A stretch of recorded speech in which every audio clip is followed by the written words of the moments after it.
Selamat malam dan selamat datang dalam Dialog Calon Presiden bersama Kadin Indonesia.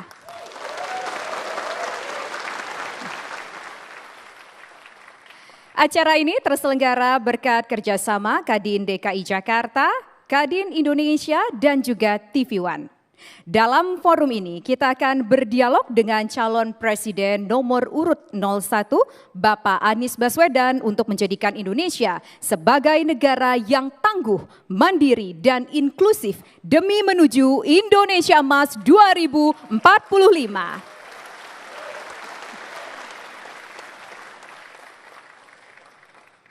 Untuk memandu dialog Capres pada malam hari ini, langsung saja kita undang Ibu Afiliani. Kepada Ibu Afiliani, kami persilakan naik ke atas panggung.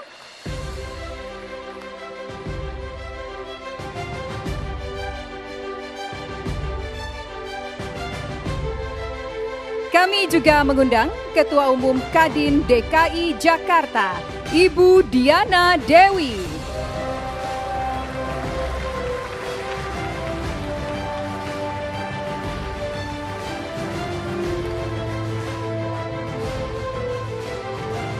Ketua Steering Komite Dialog Capres bersama Kadin, Bapak Tony Wenas.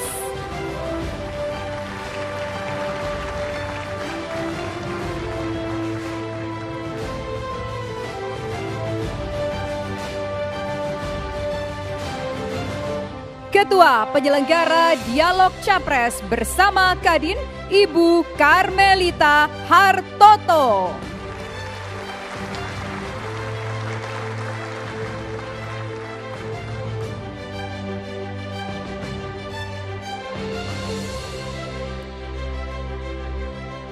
Ketua Dewan Pertimbangan Kadin Indonesia, Bapak Anindya Bakri.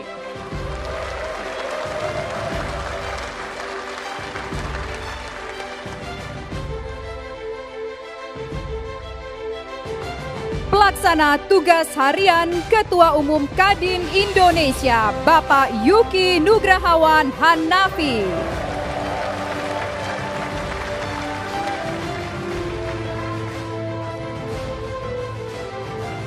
Dan pemirsa, marilah kita berikan sambutan yang meriah untuk calon presiden nomor urut 01 Bapak Anies Baswedan.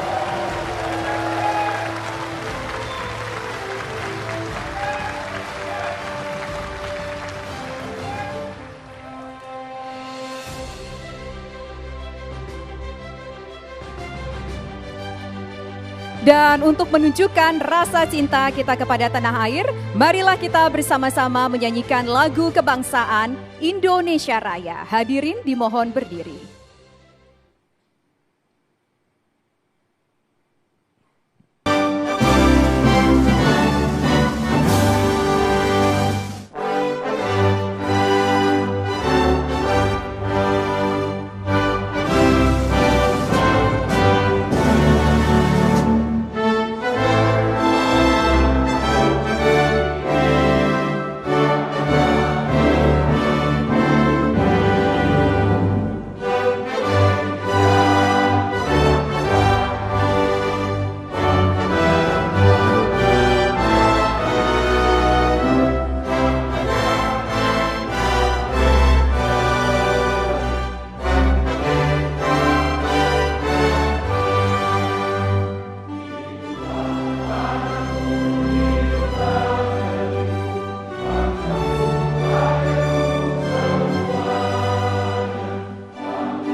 Hadirin dipersilakan duduk kembali.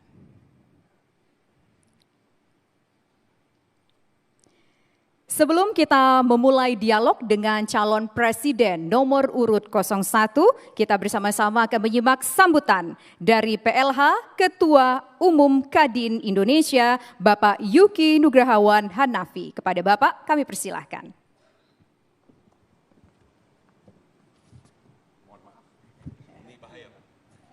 Soalnya para ketua umum Kadin Provinsi, Pak.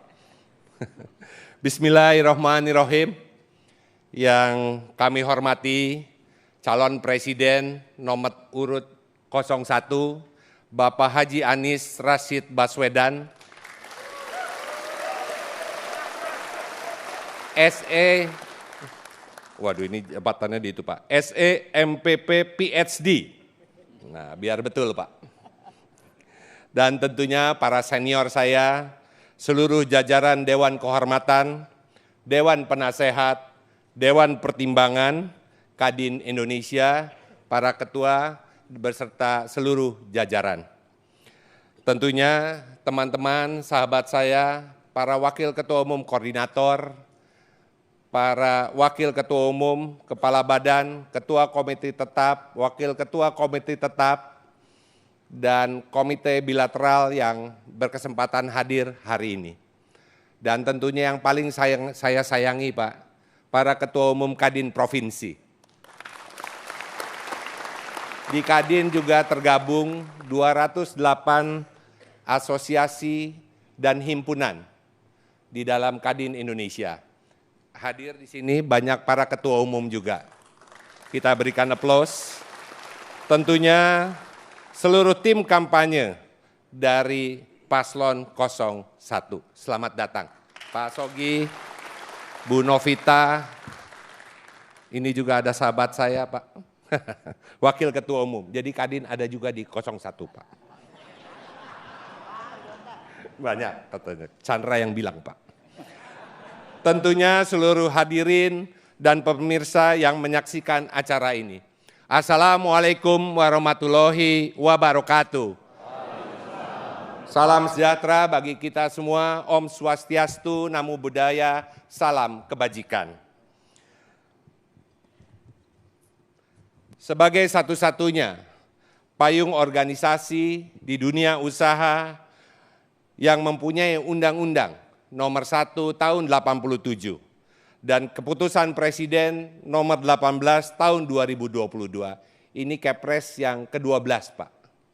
Jadi perlu jelas kita ini ada undang-undangnya. Kadin bersyukur karena berkesempatan untuk dapat melakukan dialog dengan para calon presiden terkait visi dan program ekonomi dalam mendorong pertumbuhan ekonomi yang berkelanjutan. Kegiatan yang dilakukan 5 tahun sekali ini juga merupakan kesempatan bagi upaya para pengusaha, khususnya anggota Kadin, untuk memberikan masukan dan rekomendasi terhadap visi dan program ekonomi para pemimpin bangsa ini. Kegiatan dialog calon presiden bersama Kadin kali ini mengangkat tema menuju Indonesia Emas 2045. Emasnya sudah pasti Pak Anies. Yang belum pasti middle income trap-nya Pak. Itu yang perlu kita pastikan. Sebuah tema yang sengaja kami pilih guna dapat memahami aspek keberlanjutan dari visi serta program ekonomi Capres dalam 5 tahun ke depan, terutama dalam mencapai Indonesia Emas 2045. Tema ini juga kami pilih karena sejalan dengan telah diluncurkan, nanti akan kami sampaikan Pak, peta Jalan Indonesia Emas 2045 menuju ekonomi nasional yang dapat terlepas dari middle income trap serta berada pada urutan keempat ekonomi terbesar di dunia. Sebelum menutup sambutan ini, Kadin Indonesia ingin menggarisbawahi bahwa pemilu tahun 2024 ini dicermati oleh seluruh kalangan dunia usaha dari daerah, nasional maupun internasional. Kami berharap pemilu yang damai dapat berlangsung sehingga iklim usaha serta investasi yang kondusif dapat memberikan kepercayaan bagi kami sebagai pelaku usaha akan prospek cerah perekonomian Indonesia. Bapak calon Presiden, Kadin secara bersungguh-sungguh mempersiapkan penyelenggaraan dialog Capres bersama Kadin dengan mengusung semangat inklusif, kolaboratif, dan progresif. Melalui kemitraan dengan Kadin DKI Jakarta, Bu Niana Dewi, TV One, Pak Tovan, terima kasih. Tentunya asosiasi-asosiasi industri dan himpunan, terutama dalam mempersiapkan materi dialog. Kami tidak libur tahun baru, Pak. Mari bersama kita jaga pemilu 2024 agar berjalan dengan damai, momentum pertumbuhan ekonomi tetap terjaga demi kesejahteraan kita semua. Dengan semangat gotong royong, dengan identitas Bhinneka Tunggal Ika, dan berlandaskan Pancasila, mari kita berkolaborasi bersama untuk membangun bangsa Indonesia. Terima kasih. Wassalamualaikum warahmatullahi wabarakatuh. Baik, terima kasih Bapak Yuki Nugrahawan Hanafi selaku PLH Ketua Umum Kadin Indonesia yang telah menyampaikan kata sambutannya. Selanjutnya kami meminta kesediaan dari Ketua Dewan Pertimbangan Kadin Indonesia untuk menyampaikan kata sambutannya kepada Bapak Anindya Novian Bakri. Kami persilahkan.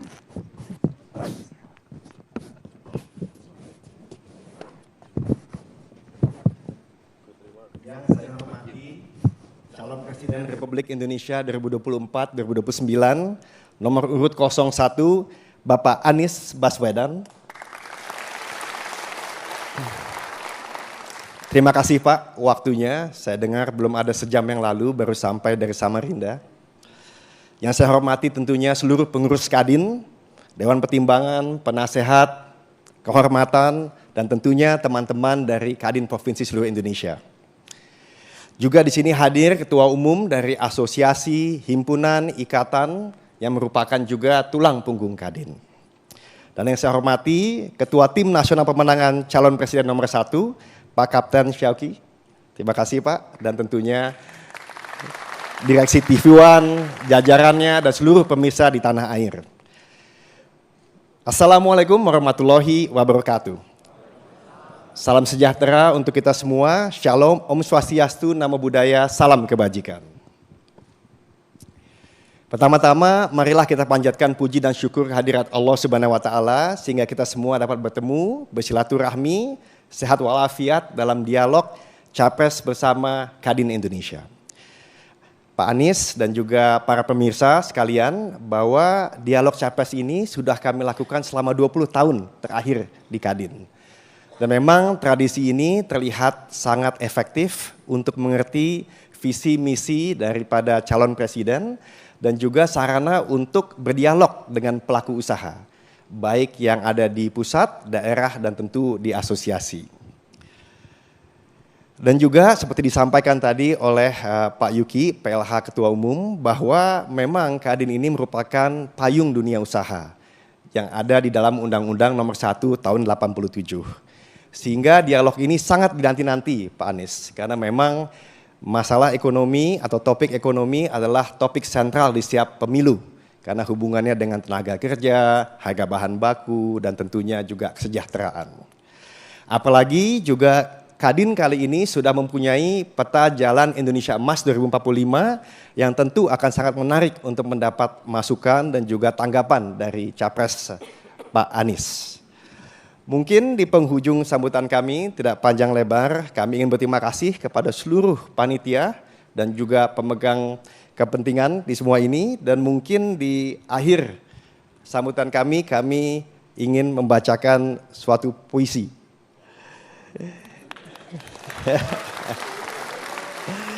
Jalan-jalan ke stasiun Cikini, tak lupa mampir ke Gondang Dia. Bahagia pengusaha berkumpul di sini, mendengar pemikiran Pak Anies untuk Indonesia. Ada satu lagi izin, pengusaha Indonesia adalah pribadi pemberani, juga kreatif, disiplin, dan tegas. Terima kasih Pak Anies sudah hadir di sini, berdialog bersama Kadin untuk Indonesia Emas. Terima kasih. Wassalamualaikum warahmatullahi wabarakatuh. Baik, terima kasih kepada Bapak Anindya Novian Bakri atas sambutannya selaku Ketua Dewan Pertimbangan Kadin Indonesia.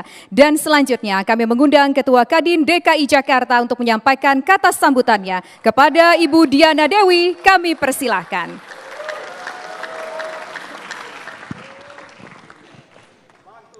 Bismillahirrahmanirrahim. Assalamualaikum warahmatullahi wabarakatuh. Yang saya banggakan Pak Anies Baswedan, terima kasih kehadirannya Pak. Dan mohon maaf saya tidak bisa menyebutkan satu persatu Bapak-Bapak dan Ibu-Ibu yang terhormat yang kami cintai. Karena tadi sudah disebutkan oleh yang terdahulu pimpinan-pimpinan kami. Saya hanya ingin menyampaikan satu pertanyaan Pak, di mana Bapak tidak perlu jawab sekarang, tapi akan dijawab nanti saat Bapak mempresentasikan visi misi Bapak. Pertanyaan saya Diana Dewi, Ketua Umum Kadin DKI Jakarta, mewakili Kadin daerah, ingin mendengar langsung dari Bapak, apa dan bagaimana rencana Bapak dalam menempatkan Kadin, baik Kadin di daerah maupun Kadin pusat, dalam mewujudkan visi dan misi yang Bapak usung. Terima kasih Pak. Assalamualaikum warahmatullahi wabarakatuh. Baik, terima kasih Ibu Diana Dewi atas kata sambutan secara singkat yang baru saja kita simak bersama-sama. Hadirin dan pemirsa, sesaat lagi kita akan menyimak visi dan misi dari calon presiden nomor urut 01 Bapak Anies Baswedan. Namun usai jeda berikut, tetaplah bersama kami.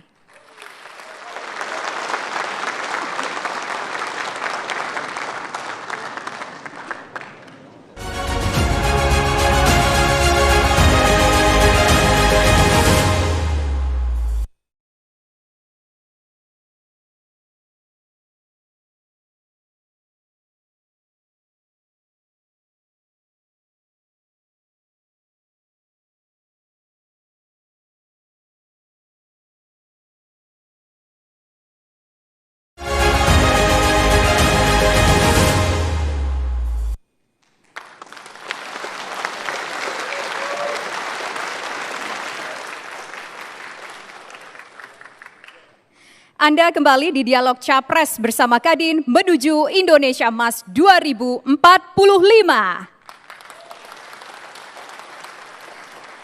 Sesaat lagi kita akan mendengarkan paparan dari calon presiden nomor urut 01 Bapak Anies Baswedan. Namun sebelum itu saya juga punya sebuah pantun seperti Pak Anin tadi ya. Jangan lupa cakepnya Bapak dan Ibu, mohon izin. Udara segar di Bangkauni. Cakep. Di atas kapal membeli kuini. Cakep. Kami persilakan Ibu Afiliani untuk memandu dialog malam ini. Terima kasih Tisa. Baik Bapak Ibu sekalian dan juga pemirsa, tadi kita sudah mendengar sambutan dan menuju Indonesia 2045 menjadi topik dialog pada malam hari ini.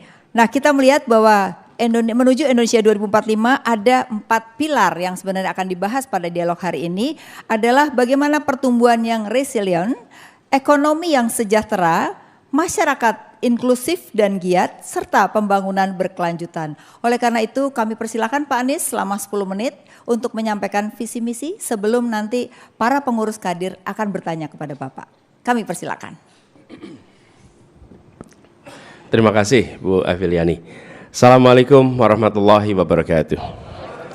Selamat malam dan salam sejahtera untuk semuanya. Izinkan saya menyapa yang saya hormati Ketua Dewan Pertimbangan Kadin, Bapak Anindya Bakri, Ketua PLH Kadin, Bapak Yuki Nugrahawan Hanafi, dan juga Ketua Kadin DKI Jakarta, Ibu Diana Dewi, partner saya selama ini ketika di Jakarta.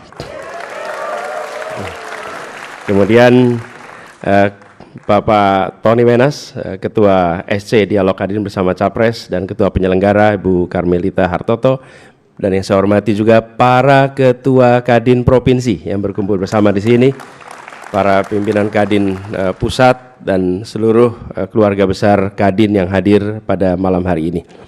Saya pertama ingin sampaikan terima kasih atas undangan ini. Ketika saya diundang waktu itu, saya bilang insya Allah hadir. Dan ini sebenarnya rute saya tidak berada di Jakarta. Jadi malam ini khusus pulang hanya untuk ini, besok pagi pergi lagi. Jadi tadi saya di Kalimantan, besok saya di Sumatera Utara, dan malam ini khusus hanya ini. Besok pagi-pagi udah berangkat lagi. Jadi saya melihat pertemuan ini bagi kami amat penting, dan mudah-mudahan bermanfaat bagi kita semua. Nah, yang kedua, saya ingin mulai dengan menyampaikan terima kasih. Karena setiap kali keliling ke daerah, melihat kemajuan yang ada, kita melihat fakta-fakta di situ, bukan lihat statistiknya, melihat kemajuannya.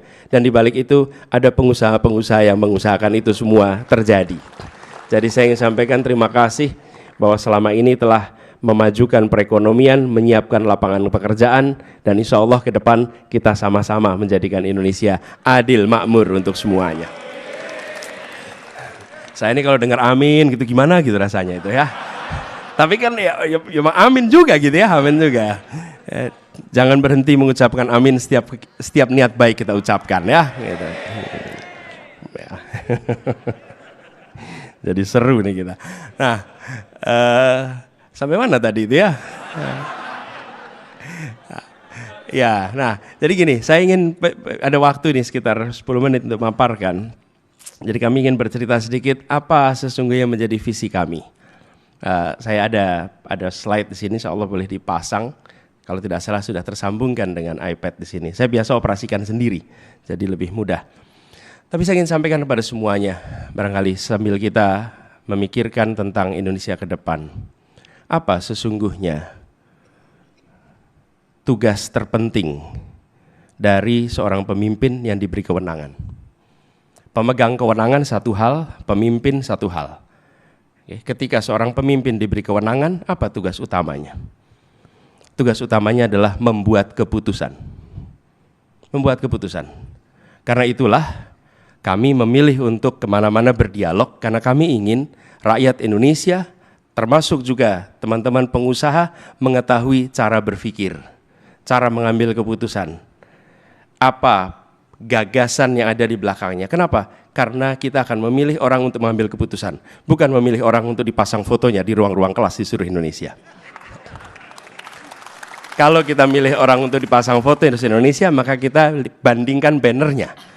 Tapi kalau ngambil keputusan, bandingkan pikirannya, bandingkan gagasannya. Karena itulah kami melihat kesempatan ini untuk menyampaikan. Dan belum tentu kita 100% paham, sepemahaman. Bisa jadi 90%, 80%, tapi ada ruang untuk membandingkan antara aspirasi kami dengan apa yang menjadi gagasan dari calon. Itu menurut kami ruang yang sangat baik. Karena itu saya ingin secara khusus sampaikan terima kasih. Kadin menyelenggarakan sudah 4 kali forum seperti ini. Betul ya Pak Nin? Karena disinilah kesempatan untuk menunjukkan. Nah, bagaimana gagasannya? Kalau boleh ditampilkan. Sudah Pak. Sudah? Oh udah ini? Oh, oke. Ya siap. Visi kami seperti itu tulis di sana. Visi kami adalah Indonesia adil makmur untuk semua. Jadi kami menginginkan, kami mengharapkan, kalau di sininya udah, ya coba. Kalau boleh nanti ada teknisi membantu ya, lihat. Tapi intinya kami ingin Indonesia adil makmur untuk semua. Dan adil makmur untuk semua itu artinya kita menginginkan ada kesetaraan kesempatan. Kesetaraan untuk bisa tumbuh dalam sebuah rencana yang kami istilahkan pembangunan ekonomi, pertumbuhan ekonomi berkualitas. Apa pertumbuhan ekonomi berkualitas? Pertumbuhan yang diiringi dengan pemerataan dan diiringi dengan keberlanjutan. Kenapa dia perlu merata? Karena kita ingin membangun seluruh Indonesia. Kenapa berkelanjutan? Karena kita ingin Indonesia bisa terus digunakan oleh anak cucu kita. Karena itu pembangunan ekonomi, pertumbuhan yang berkualitas. Nah, ini yang ada di dalam gagasan kami. Tapi kenyataannya, dalam beberapa dekade terakhir ini, kita menyaksikan pembangunan ekonomi yang tersentralkan. Dan kalau tersentralkan artinya peluangnya pun tersentralisasi. Kami berharap ke depan kondisi ini bisa berubah. perekonomian kita, istilah kami dicenderai dengan kesenjangan antar wilayah. Ini PDRB berdasar PDB kabupaten kota triliun rupiah, di sini angkanya terlihat, dan di situ tersandingkan data betapa pusat-pusat perekonomian itu terkumpul di beberapa wilayah utama saja. Ini bukan sesuatu yang baru, ini sudah kita sadari lama. Karena itulah kemudian kami melihat ini sebagai salah satu masalah yang ingin kita selesaikan. Dan kalau kita lihat ke depan, maka kita akan sama-sama menyaksikan pertama, indeks pembangunan manusia kita. Jawa dan Sumatera itu angkanya 74, sisanya 69, selisihnya 5 poin. Tapi jangan lihat 5 poin. Angka 69 itu ada di Jawa dan Sumatera 10 tahun yang lalu. Jadi gapnya antara Jawa, Sumatera dengan seluruh Indonesia adalah 10 tahun, bukan 5 poin. Karena untuk mencapai 5 poin itu diperlukan waktu 10 tahun. Jadi kalau kita tidak seriusin dalam pengembangan kualitas manusia, maka dorongan pertumbuhan ekonomi itu sulit untuk bisa berkelanjutan. Yang berikutnya, kita mengetahui bahwa tantangan biaya logistik yang cukup besar. Kita saksikan di dalam beberapa tahun terakhir ini, biaya logistik terhadap PDB justru meningkat dari 22% menjadi 23%. Dan salah satu sebab mengapa kita akan sulit untuk mendorong pertumbuhan ekonomi apabila praktek korupsi tidak dibereskan. Karena itu akan menghambat sekali kegiatan perekonomian, apalagi bila melibatkan pelaku internasional untuk masuk ke domestik. Nah, jadi kami membayangkan visi ke depan kami adalah satu perekonomian untuk bisa membangun kesejahteraan bersama. Satu perekonomian ini kami lihat dari beberapa aspek. Pertama, ekonomi yang tumbuh merata. Di sini kita akan menyaksikan Gini rasio diharapkan turun. Yang kedua, lapangan pekerjaan yang terbuka luas. Kemudian logistik yang murah, kepastian hukum serta birokrasi yang tidak berbelit, dan manusia Indonesia yang kompeten, yang terampil. Indikatornya ada sebagian di bawahnya. Tingkat pengangguran terbuka yang turun, biaya logistik terhadap PDB yang turun, indeks persepsi yang membaik, dan juga indeks pembangunan manusia yang membaik. Jadi ini adalah visi yang kita harapkan nanti bisa kita laksanakan. Lalu langkah awalnya bagaimana? Langkah awal untuk mewujudkan satu perekonomian adalah 2 hal utama. Nanti kita bisa bahas dalam diskusi, tapi garis besarnya pertama adalah menghadirkan iklim usaha yang kondusif. Dan iklim usaha yang kondusif itu minimal ada 3 unsur yang dibereskan. 1, kepastian hukumnya. 2, kepastian rencana jangka panjang. Yang ketiga, penyederhanaan atas apapun yang terkait dengan pemerintah. Sehingga keleluasaan itu terjadi. Ini satu aspek yang kita ingin bisa terjadi, menghadirkan iklim usaha yang kondusif.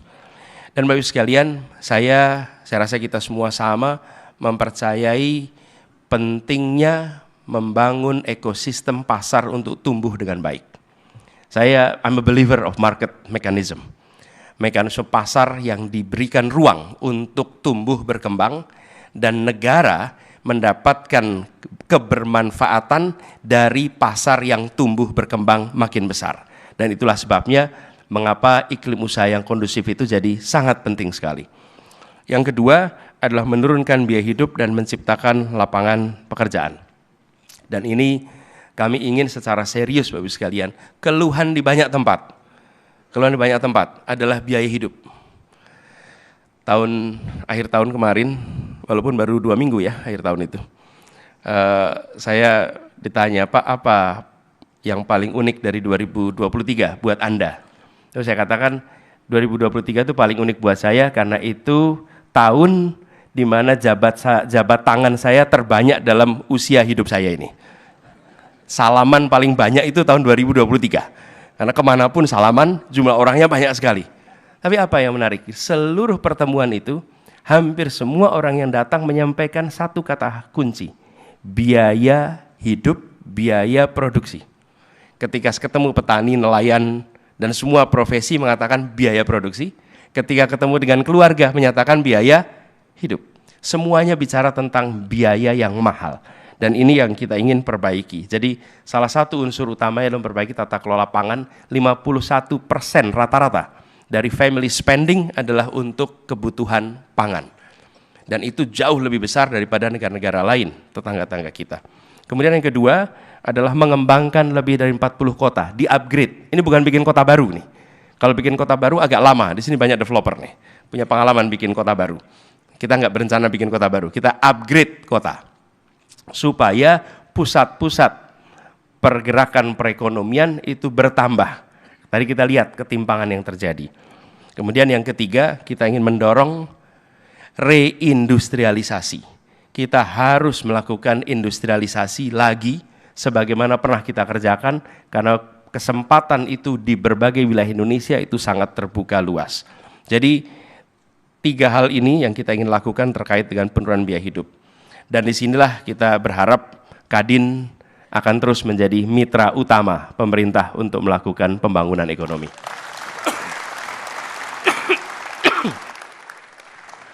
Dan kami akan meneruskan tradisi yang kami biasa kerjakan. Saya rasa teman-teman Kadin di Jakarta punya pengalaman. Jadi kami begini Bapak sekalian, menyatakan apa yang mau dikerjakan besok itu gak mudah sekali. Siapa saja bisa bilang apa yang mau dikerjakan besok. Pertanyaannya, apa yang sudah dikerjakan kemarin? Bapak Ibu juga kalau merekrut orang, pasti tanyanya, what have you done? Apa yang sudah Anda kerjakan? Bukan apa yang mau dikerjakan besok. Nah, kami pendekatan dalam berbagai kebijakan adalah kolaborasi, kemitraan, kesetaraan.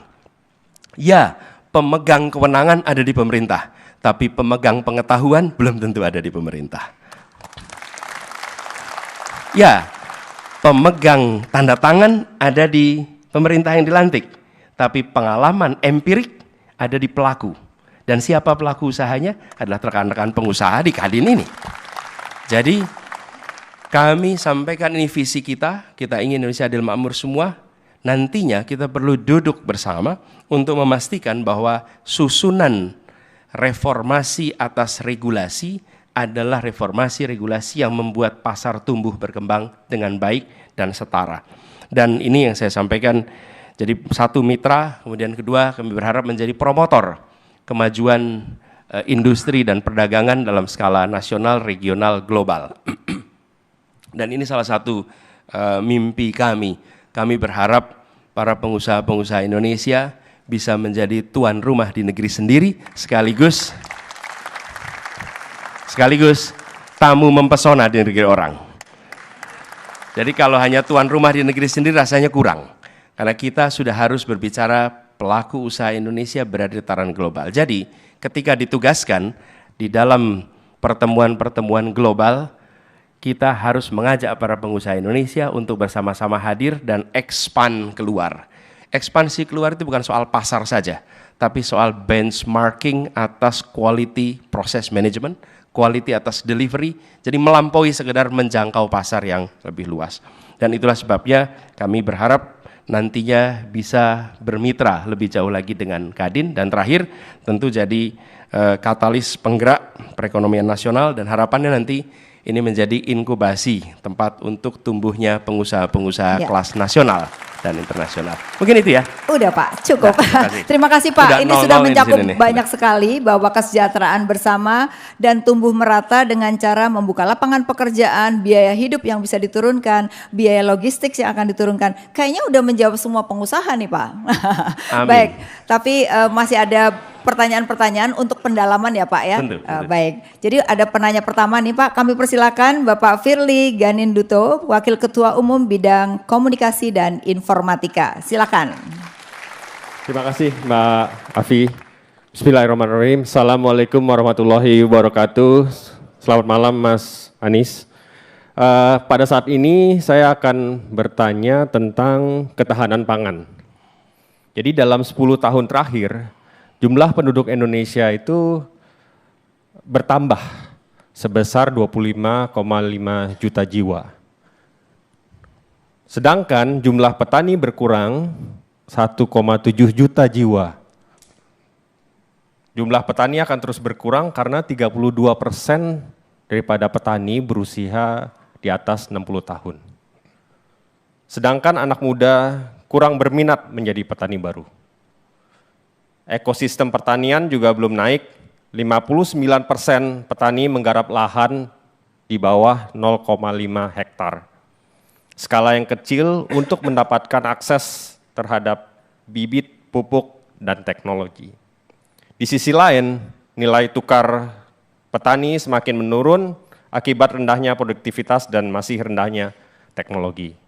Pertanyaannya, yang pertama, bagaimana strategi Bapak untuk meningkatkan produksi pangan dan mewujudkan kemandirian pangan? Yang kedua adalah, apa strategi Bapak untuk meningkatkan pendapatan petani melalui modernisasi pertanian sekaligus mewujudkan kemandirian industri pertanian? Terima kasih. Assalamualaikum warahmatullahi wabarakatuh. Ya Pak, ya, namanya Pak Firly. Pak Firly, jadi tanya tentang strategi kemandirian pangan dan juga bagaimana meningkatkan pendapatan petani. Silakan Pak Anies. Baik, terima kasih Pak Firly. Ini hal yang sangat strategis sekali untuk kita di Indonesia pada fase ini. Saya ingin menjawab ini dengan dua time frame. Satu adalah jangka pendek dan menengah, yang kedua jangka panjangnya. Pertama yang terkait dalam konteks jangka pendek. Produktivitas pertanian kita ini rendah. Ditambah lagi tadi usia petani kita rata-rata sudah usia senior. Dan kalau kita lihat di sektor pangan dari hulu ke hilir, anak-anak muda jarang mau masuk ke hulunya, mau masuknya ke hilir. Restoran, kafe itu banyak sekali anak-anak muda. Artinya apa? Di situ prospek usahanya baik. Tapi di hulu, karena prospek usahanya tidak baik, maka tidak banyak anak yang mau ke situ. Ini adalah rational behavior. Selama di situ tidak menguntungkan, tidak memberikan kesempatan tumbuh, tidak ada anak muda yang akan mau masuk ke sektor ini. Jadi kami melihat pertama dalam jangka pendek adalah meningkatkan produktivitas pertanian. Beberapa hal bisa dikerjakan. Satu, penyediaan pupuk, penyediaan benih berkualitas yang mudah dan murah. Ini kami temukan di mana-mana Pak. Petani itu selalu bilang, Pak masalah kami 3 Pak. Kesimpulan saya nih, mereka mengatakan, tapi kesimpulan saya ada 3. 1 pupuk, 2 pupuk, 3 pupuk. Itulah masalah utamanya di pertanian kita. Kemudian, nah ini harus dibereskan. Kemudian yang kedua adalah tadi yang disampaikan, luasannya kecil. Apa yang kami coba lakukan? Kami mencoba melakukan namanya cooperative farming. Cooperative farming itu apa? Cooperative farming itu artinya mengerjakan satu wilayah sebagai sebuah kegiatan koperasi. Sehingga batas-batas yang selalu kita sebut dengan pematang sawah itu akan bisa tergantikan menjadi luasan yang lebih besar dan akibatnya produktivitas lebih meningkat karena dikerjakan sebagai satu kesatuan. Kemudian yang ketiga adalah keseriusan memperbaiki sistem irigasi kita yang selama ini terlewatkan. Dan apa yang terjadi? Petani kesulitan soal air, muncul usaha penyewaan pompa tapi tidak membereskan soal irigasinya. Irigasi kita ini harus dibereskan dan sudah bisa dibilang lebih dari 25 tahun itu tidak diseriusi. Kemudian yang keempat yang tidak kalah penting adalah modernisasi di sektor pertanian. Ini semua sifatnya jangka pendek yang dikerjakan. Lalu yang tidak kalah penting adalah mulai memperbaiki rantai pasok yang tidak efisien. Kami pernah mengerjakan di Jakarta, di mana perusahaan milik negara, yaitu milik Pemprov DKI Jakarta, langsung bekerja sama dengan Gapoktan di tempat-tempat sentra-sentra produksi pangan. Lalu apa yang terjadi? Dibuatkan kontrak 5 tahunan, dan dengan begitu petani memiliki kepastian harga jual gabah. Dari sisi kami mendapatkan kepastian pasokan beras, kami mendapatkan lebih murah, mereka mendapatkan gabah dengan harga lebih baik. Dan lalu mata rantai yang ada di tengahnya itu membuat menjadi lebih efisien. Dan pola ini yang kita ingin lakukan. Jadi satu cooperative farming untuk bekerjanya, yang kedua adalah contract farming untuk hasil pangannya. Dan ketika itu dikerjakan, kami cukup optimis bahwa ini dalam jangka pendek dan menengah akan bisa memperbaiki tata niaga yang ada. Lalu dalam jangka panjang, Ibu sekalian, ini tidak bisa dilewatkan soal jangka panjang. Jangka panjangnya apa? Urbanisasi is unstoppable. Dan kita tidak bisa memaksa orang tinggal di desa lagi. Diperkirakan di tahun 2045, 73% penduduk Indonesia ada di perkotaan. Sehingga kita harus mulai memikirkan secara serius tentang tata niaga ini ketika jumlah orang yang berada di pedesaan itu jumlahnya akan sedikit. Ini fakta yang akan kita temui. Karenanya kenapa yang tadi saya sampaikan, modernisasi itu diperlukan, cooperative farming itu diperlukan, perbaikan tata niaga diperlukan, sehingga desa tetap menjadi supplier. Dan tidak kalah penting adalah karena kita berhadapan dengan climate crisis. Betul. Jadi itu kira-kira jawaban untuk Pak Firly. Terima kasih. Ya pemirsa dan hadirin semua, masih pengen tahu kan apa jawaban-jawaban Pak Anies dan pertanyaan-pertanyaan dari para pengurus. Untuk karena itu setelah jeda berikut ini dialog Kadin dan Capres akan kembali.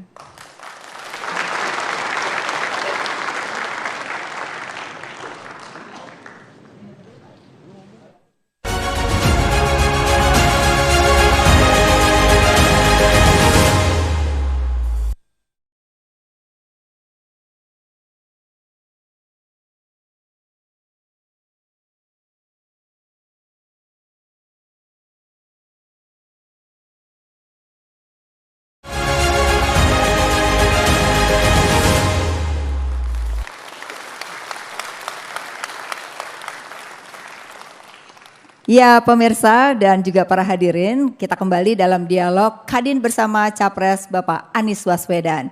Dan tadi kita sudah dengar apa jawaban Pak Anies tentang bagaimana nanti mitra Kadin daerah dan Kadin pusat, kita sudah dengar tadi jawabannya. Kemudian juga tadi ketahanan pangan dan saat ini ada beberapa penanya lagi Pak Anies yang akan bertanya.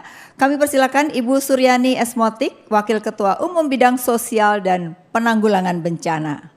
Assalamualaikum warahmatullahi wabarakatuh. Selamat malam Mas Anies.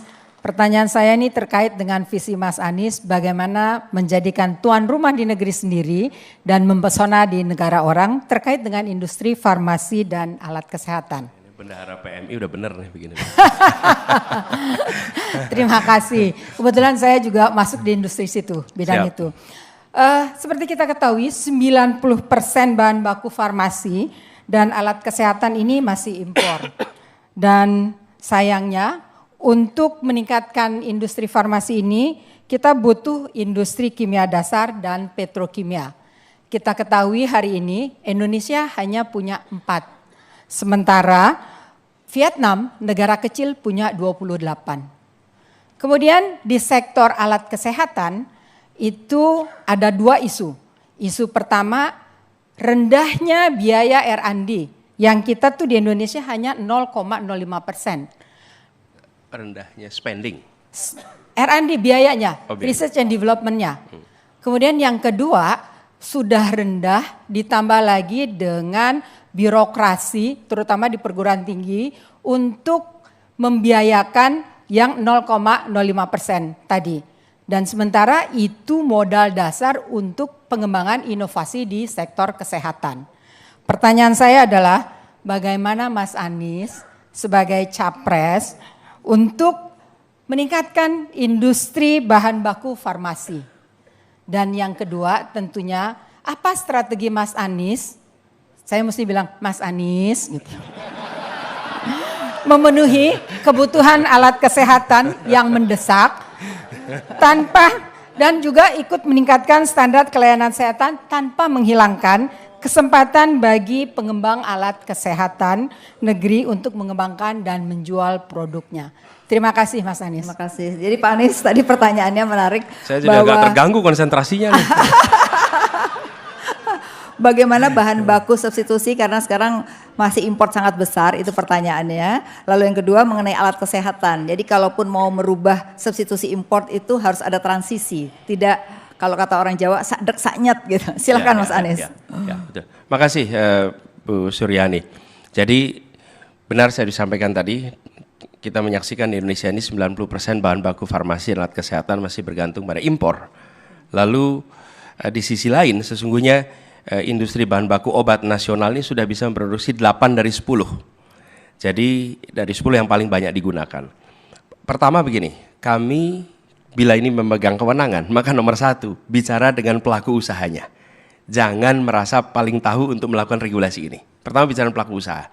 Yang kedua, melakukan proses benchmarking, policy mana yang dilakukan di berbagai negara yang kira-kira paling efektif untuk kita kerjakan di Indonesia. Karena kita harus melakukan ini bypassing. Kita sudah terlambat, kita kalah dengan beberapa negara seperti India, di mana biaya atau harga-harga obat di sana sangat murah, alat-alat kesehatan di sana sangat terjangkau, sementara kita jauh di atasnya. Jadi satu adalah stakeholder, yang kedua adalah benchmarking, sehingga kita punya referensi. Lalu yang ketiga, serius sih untuk bahan baku dalam negeri yang dibutuhkan untuk mengganti bahan baku dari luar negeri itu kita lakukan proses pengalihan sesegera mungkin. Jadi dengan begitu kita akan bisa mulai memproduksi di dalam negeri. Nah, kami ada beberapa catatan terkait ini. Menambah produsen bahan baku obat yang difasilitasi dengan menggunakan proses chain source. Itu satu yang dikerjakan. Dan kami melihat target yang bisa dilakukan adalah penurunannya BBO ini 20% per tahun. Bertahap. Tidak mungkin kita kerjakan langsung. Dan harapannya ini bisa bertambah hingga 2 kali lipat bila tata kelola diperbaiki. Jadi fase berikutnya adalah perbaikan tata kelola. Tapi ini perbaikan tata kelola ini sekalian rasanya tidak monopoli soal industri kesehatan. Apa sih industri yang tidak perlu diperbaiki tata kelolanya? Apa sih industri yang tidak perlu diperbaiki regulasinya? Pak Wisnu W. Petalolo, Wakil Ketua Umum Bidang Asosiasi dan Himpunan. Silakan Pak Wisnu. Terima kasih Mbak Afi. Assalamualaikum warahmatullahi wabarakatuh. Selamat malam Pak Anies, calon presiden yang kami hormati dan banggakan. Terima kasih. Ini orang muda. Pertanyaan kami perihal sekitar peningkatan nilai tambah industri.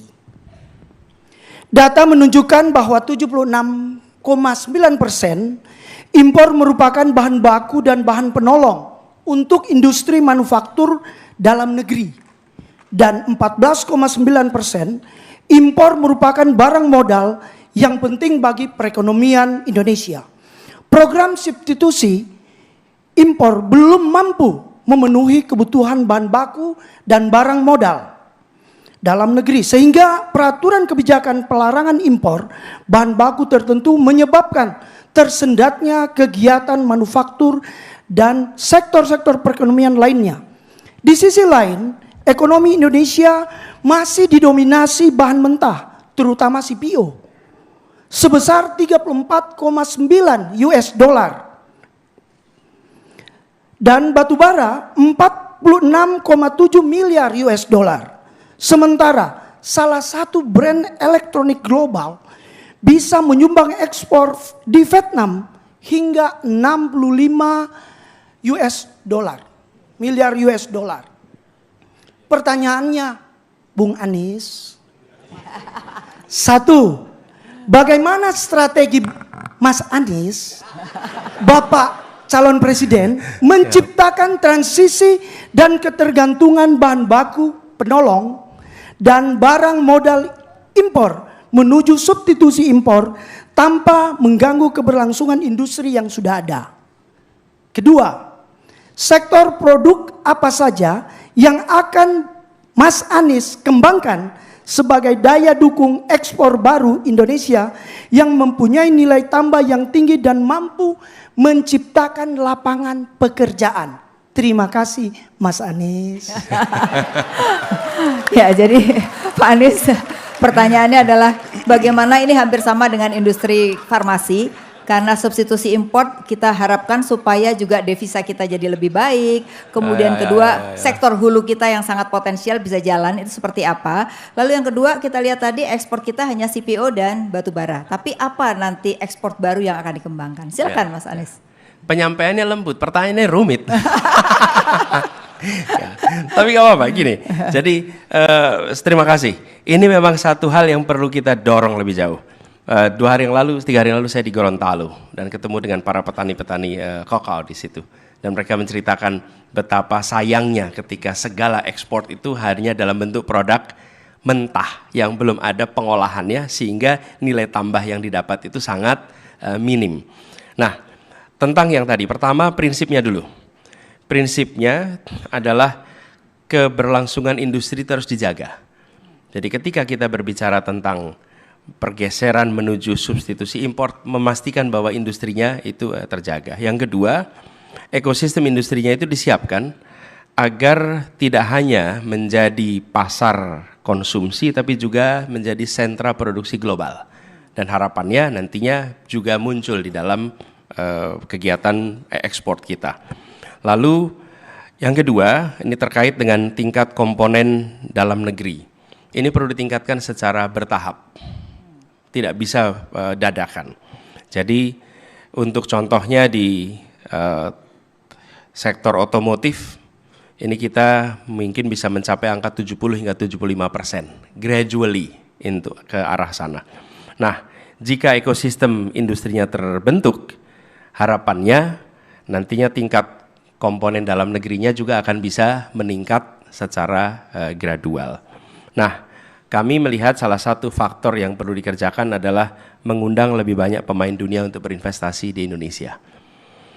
Dengan tentu merangkul pemain lokal dan kewajiban untuk menaikkan tingkat komponen dalam negeri di dalam semua kegiatan usaha bersamanya dengan investor internasional. Nah, ini PR tersendiri Bapak Ibu sekalian. Karena kita semua tahu bahwa pelaku internasional ketika masuk ke Indonesia, pertanyaan paling mendasar bagi mereka adalah soal regulasi governance, iklim usaha dan bagaimana pemerintah itu mensupport, bukan merepotkan. Dan ini salah satu tantangan kita. Saya pernah berada di dalam pemerintah daerah, saya pernah berada di pemerintah pusat, kita merasakan betul tidak sinkronnya antara kebijakan di pusat, kebijakan di provinsi, dan kebijakan di kabupaten kota. Dan bagi pelaku usaha, apalagi internasional, itu melelahkan yang luar biasa. Kalau tidak punya mitra lokal yang punya kekuatan, biasanya menghadapi masalah tersendiri, menghadapi itu semua. Nah, tapi ini yang perlu kita bereskan sama-sama. Lalu, saya ingin sampaikan juga yang terkait dengan sektor apa yang mungkin akan didorong. Untuk ekspor khususnya. Iya. Mungkin begini, kalau kami dalam beberapa kesempatan yang disampaikan sektor agro maritim. Ini mungkin terminologi yang relatif baru, karena biasanya menyebut dengan aquaculture dan agriculture. Indonesia itu negara kepulauan, keduanya adalah pangan. Karena itu kami mengistilahkan sebagai istilah agro maritim. Sektor agromaritim inilah yang harus didorong untuk maju ke depan. Dan ketika sampai sektor agromaritim, maka unsurnya banyak sekali. 1, pertanian tradisional, 2, peternakan, 3, perkebunan, 4, perikanan, kemudian kelima, kehutanan. Itu 5-5-nya itu ada di dalam sektor agromaritim. Jadi CPO, kopi, karet, coklat, ikan, produk olahan laut, itu semua potensi yang luar biasa. Dan kami melihat di dalam perjalanan selama ini dan interaksi dengan pelaku-pelaku lokal daerah, potensinya luar biasa besar, tapi belum kita dorong ke sana. Plus yang tidak kalah penting, sektor ini itu mampu menurunkan tingkat pengangguran terbuka yang sangat signifikan. Bila pertambangan itu setiap 1 triliun investasi menurunkan 1% pengangguran, kalau sektor agromaritim 44% penurunannya. Jadi begitu kita masuk di sektor ini itu dahsyat dampaknya. Nah, inilah sebabnya menurut kami ini sektor yang kita perlu dorong, domestically memberikan keuntungan karena penyerapan lapangan pekerjaan, dan secara internasional juga punya peluang yang cukup besar. Gitu ya jawabnya. Terima kasih Pak Anies. Nah, tadi kalau kita sudah bicara tentang industri, ini juga UKM Pak, karena UKM ini kan paling banyak ada satu lagi sebenarnya kelewatan. Satu lagi terkait dengan ekspor tadi Pak. Ekspor itu sudah. Industri digital dan kreatif. Ini salah satu ruang yang perlu kita dorong. Jadi industri kreatif ya akan menjadi satu hal luar biasa. Baik, pertanyaan berikutnya Pak terkait dengan UMKM, karena kita melihat UMKM kita nggak naik-naik kelas nih Pak. Nah, ada yang mau tanya juga tentang UMKM. Kami persilakan Ibu Hanifah Ambadar, Ketua Komite Tetap Wirausaha Mikro. Silakan. Terima kasih Bu Afi. Selamat malam Pak Anies. Selamat malam. Saya seperti Bu Afi bilang ingin menanyakan tentang kewirausahaan dan juga UMKM. Mungkin nanti jawabannya juga bisa melengkapi dari jawaban-jawaban yang sudah Pak Anies paparkan sebelumnya. Nah, pertama saya mau memberi konteks dulu nih Pak, sedikit konteks. Menurut data yang ada sebanyak 99,6%, itu hampir 100%, jumlahnya 64 juta usaha yang masuk ke dalam kategori mikro. Jadi jumlahnya banyak sekali dan mereka itu sulit sekali untuk naik kelas. Makanya jumlah usaha kecil yang akhirnya sudah naik kelas dari mikro itu jumlahnya hanya sedikit, hanya ada 194.000 dan jumlah usaha yang udah naik kelas lagi ke kelas menengah itu hanya 44.000. Jadi makin ke atas gapnya makin kecil, makin besar gapnya. Nah, pastinya pemerintah memiliki keterbatasan ya dalam mendampingi UMKM karena jumlahnya yang sangat besar ini. Oleh karena itu, perlu sekali peran dari swasta untuk melibatkan UMKM supaya mereka bisa naik kelas. Dan ini sebenarnya yang sudah dilakukan oleh Kadin juga melalui program inklusif closed loop yang ada di Kadin yang menggabungkan beberapa industri. Nah, saya ada 2 pertanyaan Pak Anies. Pertama terkait UMKM-nya. Apa saja yang akan Bapak terapkan untuk mendorong UMKM ini supaya terus berkembang, supaya terus naik kelas, dan juga supaya bisa terintegrasi ke rantai pasok global. Dan yang kedua, untuk yang perusahaan yang udah lebih besar lagi, apa strategi yang akan Bapak ambil supaya mereka seperti yang tadi Bapak bilang, tidak hanya menjadi tuan rumah di negeri sendiri, tapi juga bisa menjadi tamu yang istimewa di pasar global. Sekian Pak, terima kasih. Jadi ada 2 pertanyaan Pak Anies. Tadi yang pertama adalah dorong menaik kelas. Ya. Jadi closed loop itu dilakukan dan itu berhasil. Nah ini bagaimana menjadi program nasional. Ya. Yang kedua perusahaan besar menjadi pemain global nih Pak. Ya, Gitu. ya, Nah ini yang kelihatannya Indonesia masih sedikit sekali. Silakan Pak. Ya, begini Bapak sekalian, sebelum jawab langsung kepada aspek policy-nya. Ketika, ini Bapak Ibu sekarang kan pemimpin semua nih di perusahaan-perusahaan yang Bapak Ibu pimpin. Bapak Ibu pasti merasakan semakin naik jenjang kepemimpinan di dalam sebuah institusi organisasi usaha Bapak Ibu sekalian, semakin tinggi unsur nilai dalam mengambil keputusan. Semakin dia operasional itu semakin teknis unsur pengambilan keputusannya, betul ya? Nah, begitu juga dengan kebijakan seperti ini. Begitu sampai kepada bicara UMKM, itu tentu ada aspek policy teknis yang harus dikerjakan. Tapi harus ada satu garis ideologi yang dipahami oleh semua. Kenapa? Karena yang menyusun kebijakan soal UMKM itu lintas kementerian, lintas level, pusat, provinsi, kabupaten, kota. Lalu pelakunya yang membuat regulasi itu banyak sekali. Bila kita di tingkat kepemimpinan nasional tidak memberikan garis ideologinya atau garis gagasannya, maka para pembuat kebijakan itu tidak tahu apa kebijakan saya ini sesuai atau tidak dengan yang diharapkan. Jadi ketika tadi kami mengatakan Indonesia adil makmur untuk semua, maka kami terjemahkan itu menjadi sebuah kalimat. Kalimat itu jadi pegangan untuk menyusun sebuah kebijakan. Apa kalimatnya? Membesarkan yang kecil tanpa mengecilkan yang besar. Oke? Menguatkan yang lemah tanpa melemahkan yang kuat. Jadi tidak usah mencoba mengecilkan yang besar, bukan, yang besar terus besar. Nah, ini kemudian diwujudkan dalam bentuk pertanyaan. Apakah regulasi di organisasi yang Bapak pimpin, yang Ibu pimpin, sudah membesarkan yang kecil tanpa mengecilkan yang besar? Begitu dimasukkan begitu, langsung tanya sektor perbankan, sudah nggak bikin begini? Masukkan itu kepada kementerian manapun, sudah tidak ini kerjakan? Lalu masuk di situ, begitu lihat akses pada permodalan, sudah tidak akses permodalan itu memudahkan yang kecil?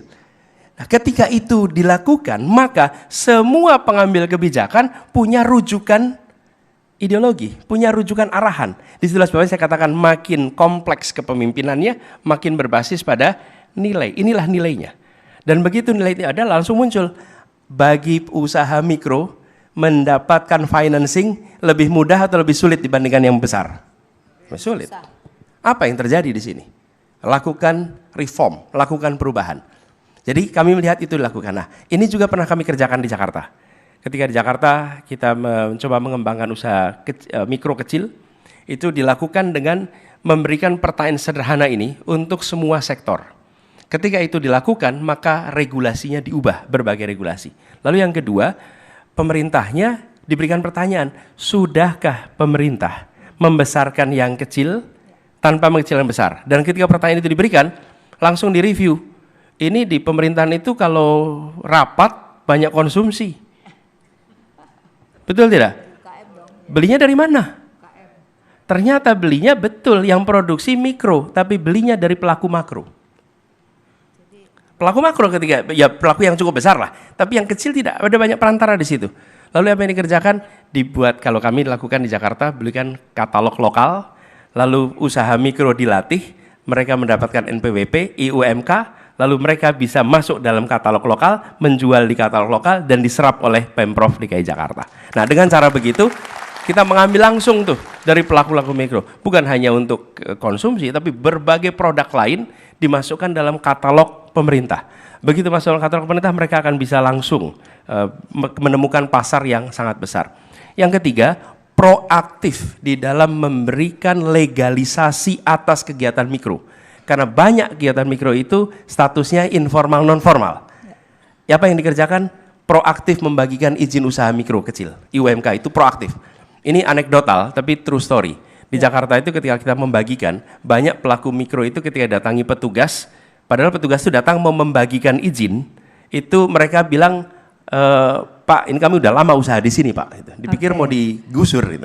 Sebenarnya mau datang itu mau diberikan izin dikasih NPWP. Jadi itu salah satu cara yang kita berikan untuk bisa mengangkat yang kecil menjadi besar ya. Perusahaan besar jadi global gimana Pak? Nah, yang perusahaan besar menjadi global, pertama begini, berikan kemudahan untuk bisa beroperasi di wilayah internasional. Lihat apa saja yang menjadi constraint.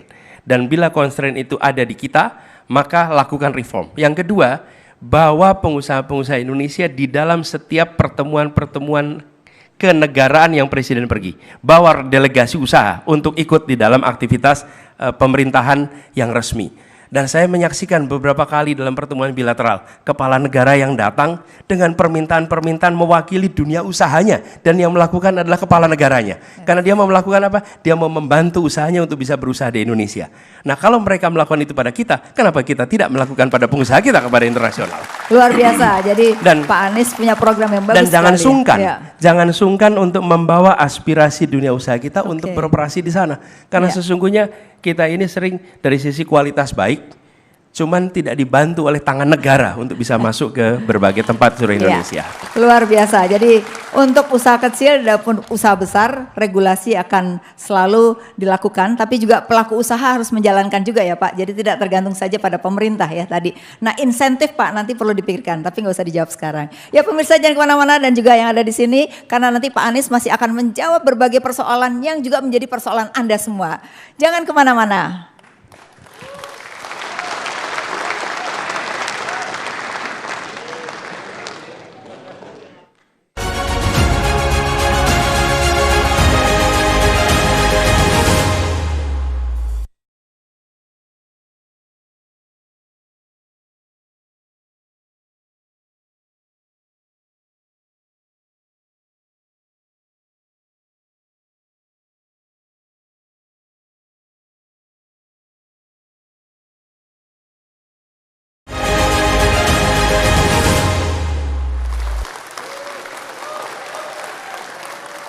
Ya pemirsa, Anda masih menyaksikan Dialog Kadin bersama Capres Bapak Anies Baswedan.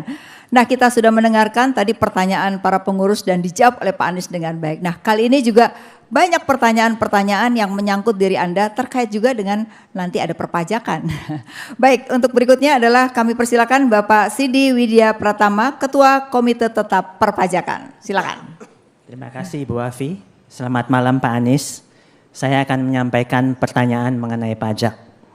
Seperti kita ketahui, tax ratio Indonesia dari tahun ke tahun mengalami peningkatan. Tapi kalau kita bandingkan dengan negara lain, tax ratio Indonesia masih rendah, di kisaran 10%. Saat ini, jumlah wajib pajak baru belum mengalami peningkatan secara signifikan. Dan di sisi lain, wajib pajak existing juga belum optimal memenuhi kewajiban pajaknya. Fakta di lapangan menunjukkan pelaku usaha yang taat pajak harus bersaing dengan pelaku usaha yang tidak taat pajak. Dan akibatnya, kos yang dipikul pelaku usaha yang taat pajak jadi lebih tinggi dibandingkan dengan pelaku usaha yang tidak taat pajak. Pertanyaannya adalah, bagaimana strategi Bapak untuk meningkatkan tax ratio dengan ekstensifikasi melalui penambahan jumlah wajib pajak baru, maupun dengan intensifikasi melalui optimalisasi penerimaan pajak bagi wajib pajak yang tidak taat pajak, sehingga tercapai persaingan usaha yang sehat? Mohon Bapak dapat menjawab pertanyaan tersebut. Terima kasih. Ya Pak Anies, yang terjadi itu begini Pak, banyak sekali orang yang sudah bayar pajak taat, ditagih lagi, tetapi banyak yang belum bayar pajak sama sekali nggak bayar, tapi dia bisa kompetitif. Nah ini persaingan yang dihadapi oleh para pengusaha. Silakan Pak untuk menjawabnya. Ya, makasih Pak Sidi. Ini kelihatannya masalah pajak ini masalah semua orang ya. Kalau dengar pajak itu gimana sih rasanya gitu? Iya, ini satu sisi kita memang sadar bahwa ini membutuhkan. Ya, di sisi lain harus ada reform yang agak serius nih. Jadi kami memandang begini Mas sekalian, bahwa kami menginginkan perekonomian yang tumbuh besar, negara mendapatkan pendapatan salah satunya adalah dari pajak, dari sumber daya alam, dan bukan dari kegiatan usaha negara. Nah, karena itulah pajak ini menjadi penting untuk dilakukan reform, supaya kita dapat pendapatan yang cukup. Nah, tax ratio kita yang kita harapkan saat ini 10,4%. Kita berharap bisa di tahun 2029 itu mencapai angka 13-16%.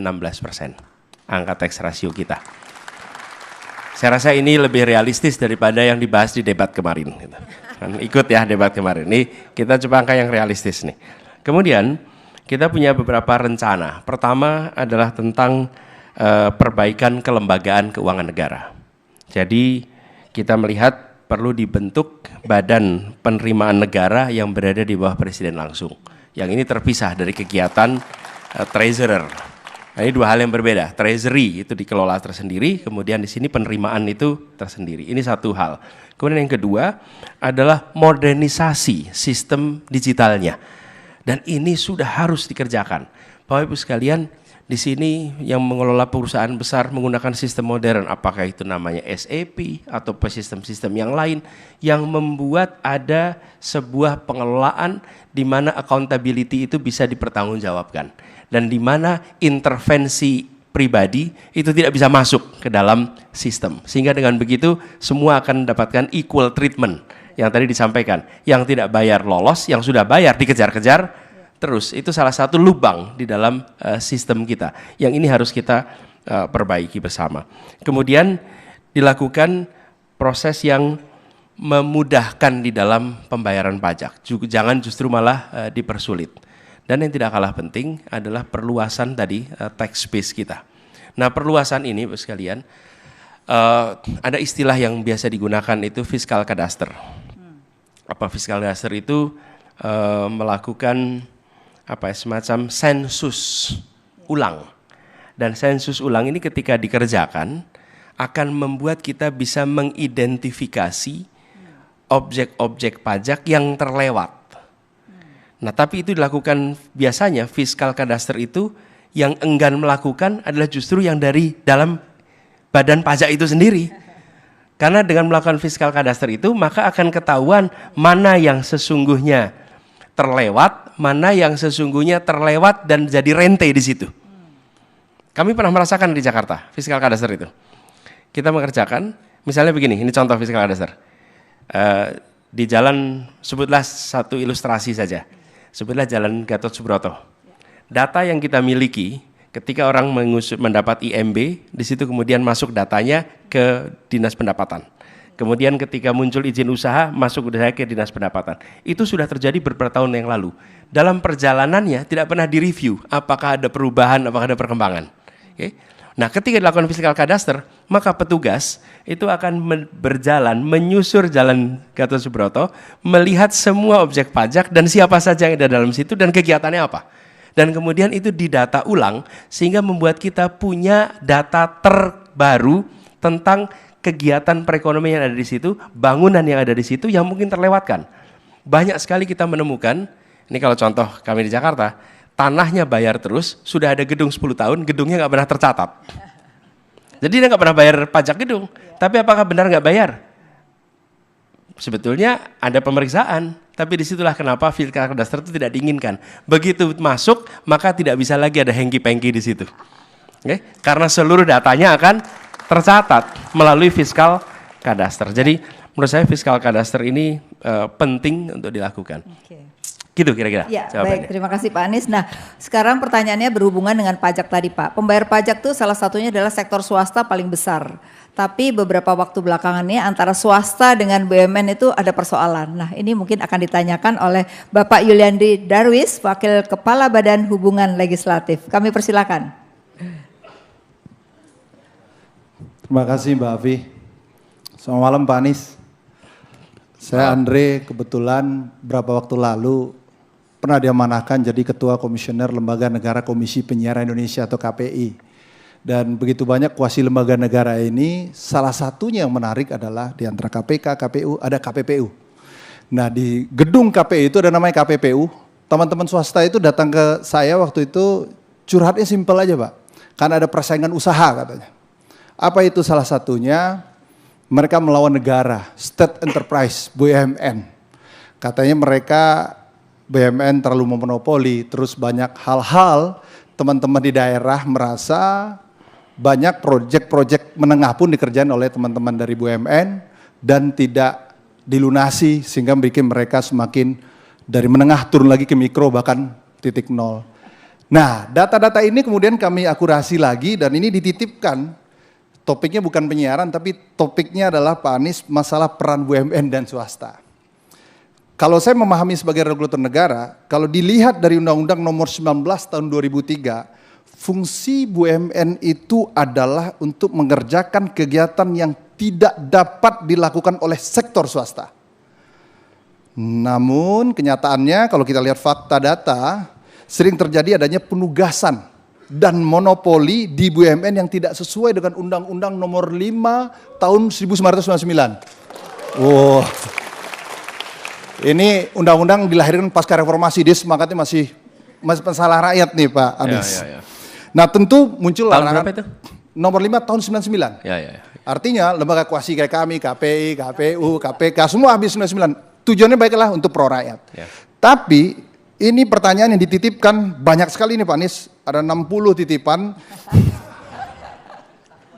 Tapi saya coba menjadi satu epicentrum pertanyaan. Bahasanya bagaimana bahasa Pak Anies menguatkan yang lemah. Bukan melemahkan yang kuat kan. Mengingat keberlanjutan usaha menjadi tolak ukur kami, pertanyaan cuma satu. Bagaimana strategi Pak Anies untuk memberikan kesempatan yang sama antara BUMN dan swasta. Membentuk ekosistem yang sehat, yaitu sehat secara lahir, sehat secara batin. Terima kasih. Assalamualaikum warahmatullahi wabarakatuh. Nih curhatan banyak orang nih Pak. Jadi bagaimana, keduanya itu yang rumit itu. Bagaimana supaya ada kesempatan yang sama, tidak penunjukan dan juga memberikan kesempatan hanya kepada BUMN. Silakan Pak Anies. Ya, terima kasih Pak. Pertama tentang BUMN itu sendiri. Saya ingin sampaikan barangkali lagi value-nya nih. Apa sesungguhnya negara? Negara ini punya dua tangan. Satu adalah birokrasi, dua adalah korporasi. Tapi dua-duanya adalah tangan negara. Tugasnya apa? Melakukan pembangunan. Birokrasi melakukan pembangunan, korporasi milik negara juga melakukan pembangunan. Jadi korporasi milik negara itu tidak dipandang sebagai institusi untuk meningkatkan pendapatan negara. Tapi dipandang sebagai institusi untuk melakukan pembangunan. Jadi ini dua tangan ini harus dikerjakan sama-sama. Tapi kalau ini dipandang sebagai instrumen meningkatkan pendapatan negara, maka dia akan crowding out pasar, pasti. Dan di situ ada konflik of interest. Di satu sisi regulator, di sisi satu lain adalah market player. Maka dia akan bisa membuat regulasi yang menguntungkan market player yang miliknya dia. Betul tidak? Nah, menurut saya di sini ada persoalan fundamental yang harus dikoreksi, bahwa korporasi milik negara itu adalah agen pembangunan, seperti birokrasi. Kenapa negara menggunakan korporasi? Karena negara membutuhkan fleksibilitas di dalam mengeksekusi. Oke, saya di Jakarta nih, mengelola public transport di Jakarta. Saya punya dua pilihan. Saya serahkan kepada Dinas Perhubungan, atau saya membuat PT yang mengelola transportasi. Tapi kami pilih pakai PT, kenapa? Karena PT ini mudah melakukan kontrak dengan siapa saja. Hiring, firing bisa dikerjakan tanpa terikat dengan peraturan ASN yang rumit.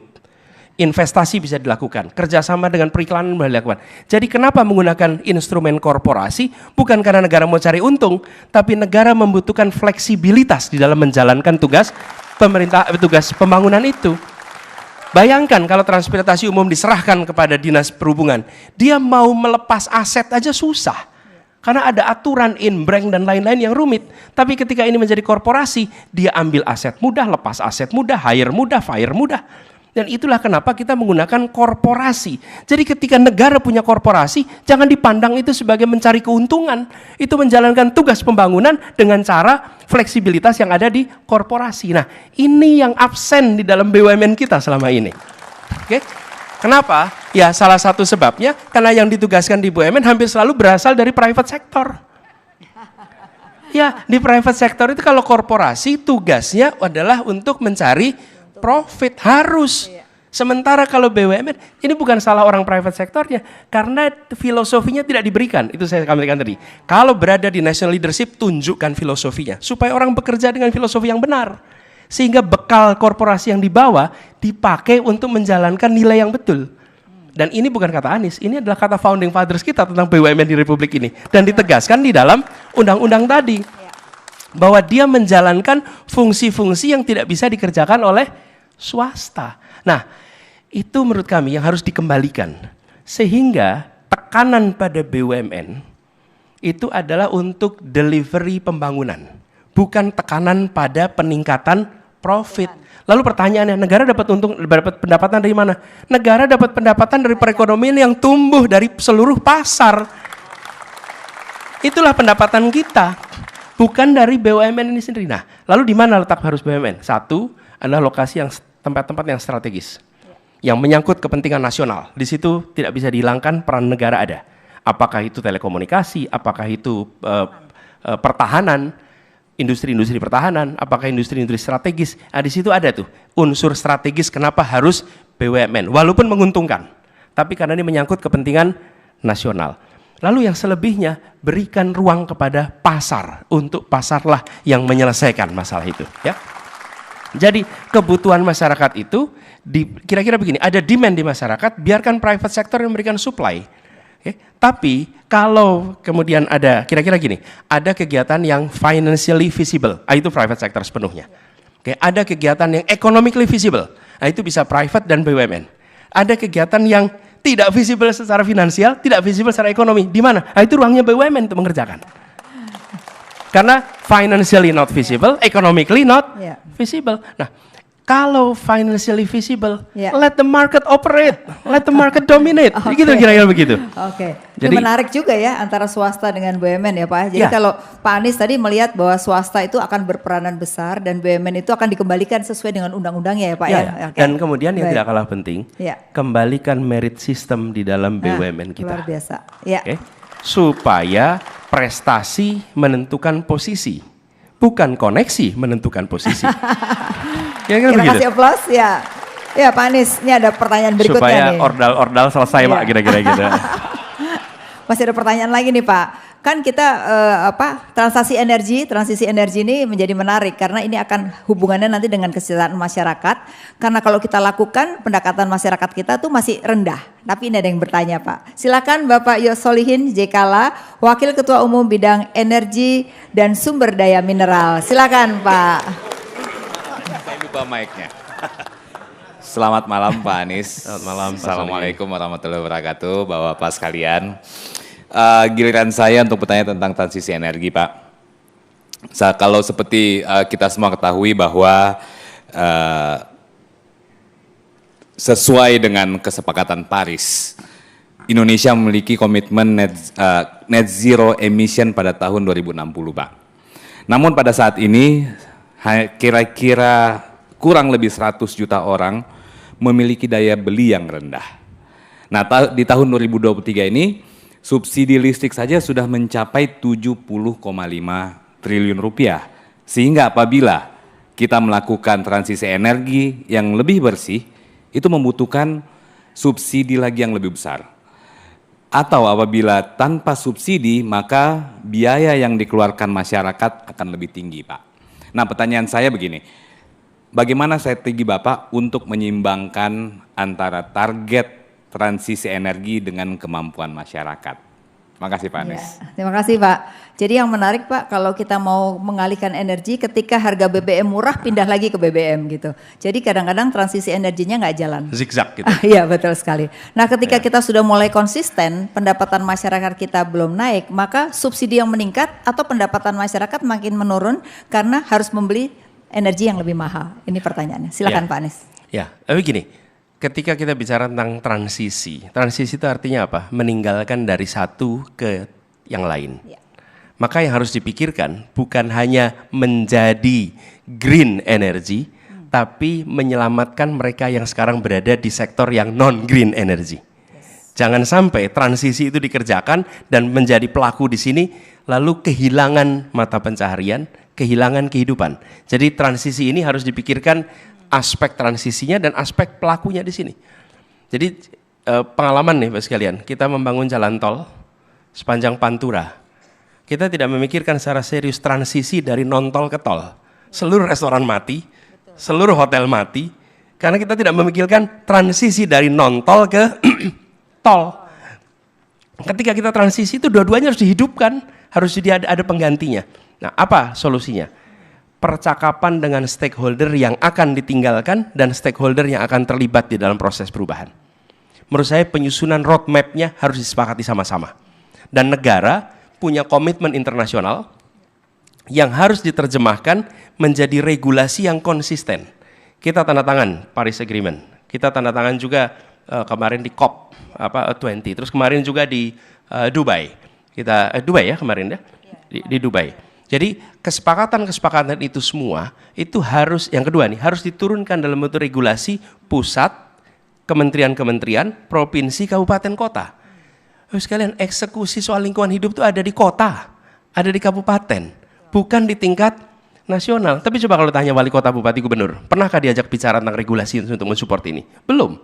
Jadi kedua regulasi yang dikerjakan serius. Lalu yang ketiga, kita harus secara konsisten menerapkan roadmap yang disusun bersama. Konsistensi ini dibutuhkan. Dan konsistensi ini pasti membutuhkan biaya. Tidak ada transisi tanpa subsidi. Tapi ketika subsidi itu diberikan, maka kita akan mendapatkan ekonomi yang lebih sehat, ekonomi yang lebih bersih. Dan itu adalah manfaat yang tidak bisa dihitung secara rupiah begitu saja, karena manfaatnya adalah ekosistem ekologi kita yang lebih baik. Jadi Pak Solihin, kami melihat kita perlu melakukan 3 fase ini. Yang keempat yang tidak kalah penting adalah perlu melakukan prioritas pengembangan energi baru terbarukan di dalam negeri yang eksplorasinya membutuhkan komitmen investasi yang serius. Kita punya cadangan geotermal yang luar biasa. Menurut statistik 40% dunia itu ada di Indonesia. Tapi investasi di sini itu risikonya besar, biayanya besar. Maka negara harus siap untuk ikut di dalam kegiatan ini. Yang kedua tentu udara, biofuel dan solar. Tapi proses ini semua sekalian hanya bisa terjadi kalau kita punya roadmap sama-sama. Dan ini dikerjakan sebagai satu rencana komprehensif, bukan piecemeal. Misalnya, piecemeal itu begini, membereskan suplai listrik ke PLN menjadi target sekian persen. Kemudian mencari solusi untuk mobil berbasis listrik sekian persen, transportasi umum sekian persen. Itu menjadi piecemeal kecil-kecil. Ini harus dijadikan satu rencana besar, disepakati, lalu dijalankan lintas waktu. Begitu Pak Solin, terima kasih. Mungkin bisa dijawab mengenai pendapatan masyarakat yang masih rendah, biasanya energi terbarukan tuh menjadi mahal Pak, di mana negara pun juga demikian yang mereka hadapi. Ya, Begini, kalau itu kita harus memberikan subsidi juga kepada kegiatan perekonomian yang masih kecil dan lemah. Mau tidak mau itu harus kita berikan bagian dari komitmen. Karena itulah sebabnya kenapa roadmap ini harus komprehensif supaya roadmap ini bisa dipakai di seluruh sektor. Gitu. Baik, terima kasih Pak Anies. Baik pemirsa dan Bapak Ibu sekalian yang ada di studio. Jangan kemana-mana karena Pak Anies masih akan menjawab apa yang menjadi pertanyaan Bapak Ibu sekalian juga yang ada di rumah. Jangan kemana-mana, setelah jeda berikut ini kami akan kembali untuk Anda.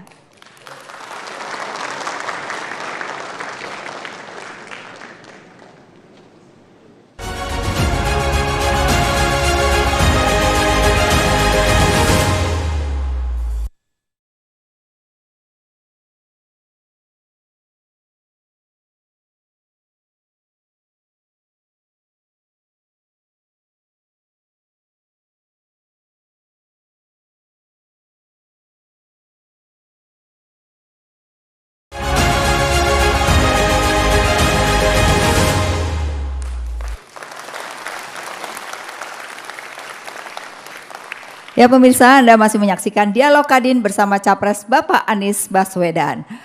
Ya, kita lihat bahwa tadi kita sudah banyak juga bicara, saat ini juga ada pertanyaan-pertanyaan yang menyangkut Bapak Ibu sekalian, termasuk bagaimana mengantisipasi urbanisasi. Ya, mungkin saya lanjutkan Pak, ada yang bertanya, yaitu saya persilakan Bapak Sani Iskandar, Wakil Ketua Umum Bidang Agraria, Tata Ruang dan Kawasan. Silakan Pak Sani. Ya, terima kasih Mbak Afi.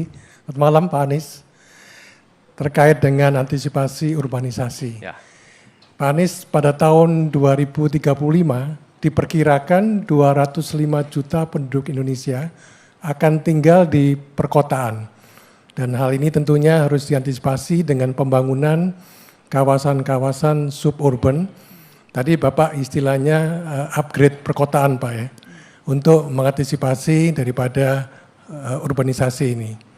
Kawasan yang sudah dibangun seperti BSD City, Sentul City dan beberapa kawasan yang lainnya dirasa cukup membantu untuk terkait dengan masalah urbanisasi ini. Menurut Bapak, yang pertama, bagaimana strategi yang efektif untuk membangun ratusan kawasan-kawasan suburban baru, terutama di sekitar 27 kota besar yang akan menjadi kota megapolitan atau metropolitan. Kemudian karena pembangunan kawasan-kawasan suburban ini kebanyakan dilakukan oleh pihak swasta, maka diperlukan support dari pemerintah. Menurut Bapak, bentuk support apa yang akan diberikan oleh pemerintah kepada para pengembang yang akan membangun kawasan-kawasan suburban? Terima kasih. Nah ini menarik Pak Anies karena program Pak Anies salah satunya ada di 40 kota ya, dan ini ada pertanyaan yang mungkin relevan dengan yang sudah menjadi program Pak Anies karena kita menghadapi urbanisasi yang luar biasa dalam beberapa tahun ke depan. Silakan Pak Anies untuk menjawab. Terima kasih Pak Sani. Jadi begini, tadi kita dengar statistiknya, urbanisasi inevitable, itu seluruh dunia, tren itu. Sehingga negara ini harus memberikan perhatian yang serius terhadap pembangunan kawasan urban. Dan itu belum diberikan selama ini. Kalau Bapak ketemu kepala desa, Bapak tanya, adakah guideline dari pemerintah pusat tentang membangun desa? Maka kepala desa itu bilang ada. Karena ada Kementerian Desanya. Dan Bapak ketemu wali kota, tanya, ada nggak guideline bangun kotanya? Nggak ada. Saya juga ngurus kota nih. Ketika ada wali kota memikirkan transportasi umum, karena dia peduli transportasi umum. Ketika ada wali kota memikirkan tentang green city, maka itu wali kota yang mikirin green city. Tapi belum ada guideline itu. Menurut saya salah satu hal pertama yang harus dilakukan adalah negara mengantisipasi tren urbanisasi dengan memiliki badan khusus tentang pengelolaan kawasan urban Indonesia. Oke? Saya tidak menyebut istilahnya kementerian atau tidak, karena nanti rame urusan birokrasinya. Lebih baik siapkan badannya, sehingga badan ini menyusun regulasi-regulasi untuk apa? Bagaimana membuat kota layak huni dan kota berketahanan, livable city, itu kita, dan itu ada kriterianya. Kemudian juga kota yang berketahanan. Nah ini harus disusun, satu. Kemudian yang kedua membuat aturan-aturan yang memudahkan di dalam pembangunan kawasan urban. Kawasan urban itu kalau kita lihat ada urbannya sendiri, core-nya, kemudian suburbannya. Nah, kebanyakan regulasi zona kita yang kita miliki, zona regulasi itu tidak memikirkan secara serius tentang membangun kota yang gedungnya tinggi. Sehingga aturan-aturan yang terkait dengan itu sama sekali tidak suportif. Bahkan kalau kita lihat intensitas bangunan atau KLB itu dibatasi dan ditransaksikan. Ini yang harus berhenti. Justru kita ke depan harus melihat kota yang ditumbuhkan adalah kota yang memiliki gedung-gedung yang tinggi. Kami pernah melakukan studi, Pak, antara zona yang regulasi di Jakarta dulu, sebelum ada RDTR tahun 2022. Itu bila kita menggunakan zona yang regulasi yang terjadi di Singapura untuk di Indonesia, maka hanya 25% tapak tanah yang dipakai. 75% itu tidak perlu dipakai bila kita pakai aturan zonasi yang ada di Singapura. Tapi kalau kita tidak pakai itu, ya seperti sekarang 92% dipakai untuk bangunan, tinggal 8% yang bukan bangunan. Kenapa? Karena zona regulasi zonasi. Dan itu RDTR harus ada guideline-nya. Dan dengan ada guideline RDTR itu, maka pembangunan kota itu tidak harus ribet dengan aturan bertarung tiap kota, satu kota-kota lainnya. Bayangkan menjadi developer, harus bertarung satu kota-kota lainnya dengan aturan yang luar biasa variasinya, padahal kita sesungguhnya bisa. Mana kota besar, mana kota sedang, mana kota kecil, dan dari situ dibuat regulasi yang kira-kira setara, sehingga memungkinkan untuk semua melakukan fasilitasi investasi properti yang baik. Kemudian yang tidak kalah penting, adalah pembangunan infrastruktur dasar oleh pemerintah. Infrastruktur dasar itu apa? Air minum, gas untuk kebutuhan keluarga, kemudian sewerage system, sistem pembuangan sampah, semua infrastruktur dasar perkotaan. Dan infrastruktur dasar perkotaan ini terlewatkan di dalam pembangunan kita. Kenapa? Karena kita masih berorientasi rural. Berorientasi rural itu apa? Ya sampah bisa dibuang di situ juga, di pedesaan. Di perkotaan nggak bisa lagi begitu. Dan inilah infrastruktur dasar itu yang menyiapkan siapa? Negara. Negara yang menyiapkan. Nah dengan begitu, maka tren urbanisasi itu diantisipasi sebelum terjadi migrasi besar-besaran ke kota. Regulasinya siap, infrastruktur dasarnya siap. Dengan begitu harapannya ketika penduduk datang, itu maka strateginya akan baik. Nah ada satu hal yang tidak boleh dilewatkan. Kota modern adalah kota yang mengandalkan transportasi umum. Okay? Dan dalam pembangunan kawasan urban, transportasi umum itu menjadi mendasar. Jangan sampai kita cara membangunnya begini, kita siapkan jalan tolnya, lalu biarkan penduduk menyebar, urban sprawling. Tumbuh kawasan-kawasan suburban banyak sekali, tapi inefisien secara ekonomi. Kenapa? Karena mereka harus commute 1 jam, 1,5 jam dari lokasi kerja di kota ke kawasan tempat mereka tinggal. Bila kita memikirkan secara serius zonasinya, maka bangunan akan tinggi di dalam kota, yang zoning regulation ya. Kemudian yang kedua, transportasi umum, sehingga penduduk mobilitas dalam kota yang reguler menggunakan kendaraan umum disiapkan dari awal. Dengan begitu ketika terjadi migrasi dari desa ke kota, kita sudah siap dengan infrastruktur dasar. Baik. Gitu, kira-kira. Luar biasa, jadi kita sudah mendengarkan bagaimana hunian, nanti kita nggak usah sibuk-sibuk lagi cari rumah mahal, karena dengan adanya suburban pastinya orang bisa menyebar dan mendapatkan harga yang layak ya Pak ya. Ya, dan ini juga salah satunya adalah terkait dengan KPR. Betul, itu ke depan kita sudah harus melakukan reformasi atas KPR ini. setuju sekali. Jadi KPR itu kan kredit perumahan rakyat. Ya. Tapi kalau ketemu rakyat, ketemunya kapan punya rumah? Iya, saking susahnya untuk ngurus KPR. Gitu ya. Oke, terima kasih Pak Anies. Ini ada satu lagi pertanyaan yang juga tidak kalah penting Pak, karena biaya logistik kita masih mahal. Silakan Bu Karmelita Hartoto, Wakil Ketua Umum Koordinator Bidang Peningkatan Kualitas Manusia, Ristek dan Inovasi. Assalamualaikum warahmatullahi wabarakatuh. Izin Bapak Calon Presiden Pak Anies Baswedan.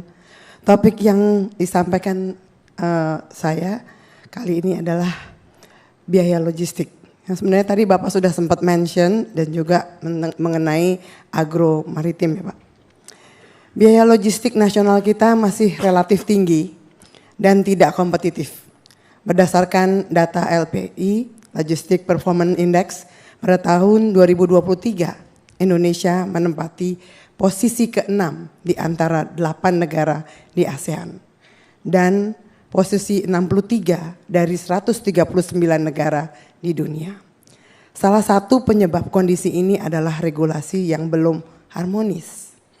Pertanyaan saya begini, bagaimana strategi Bapak untuk menurunkan biaya logistik yang masih tinggi sehingga daya saing perekonomian Indonesia meningkat?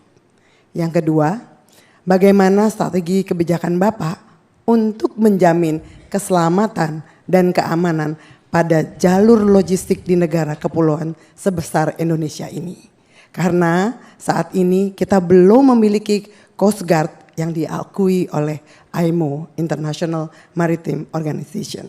Demikian pertanyaan saya Bapak. Semoga pertanyaan saya ini tidak terlalu sulit seperti gimana tadi kemarin ini di saat debate kemarin. Terima kasih Pak.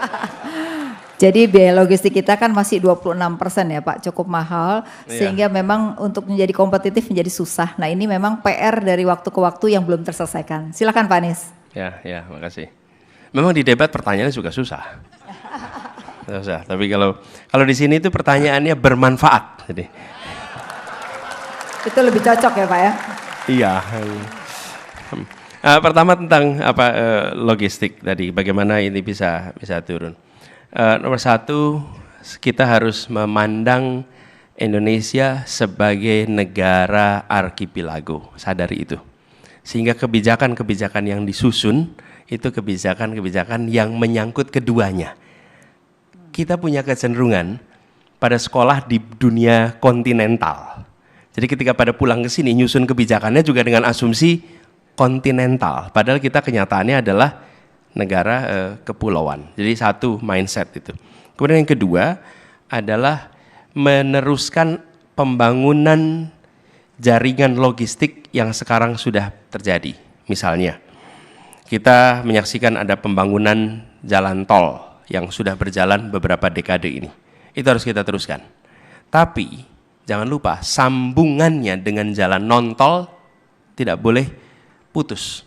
Karena yang kita temukan adalah jalan tolnya terbangun, jalan non-tolnya terbengkalai. Dan ketika non-tol terbengkalai, di situ mahalnya terjadi.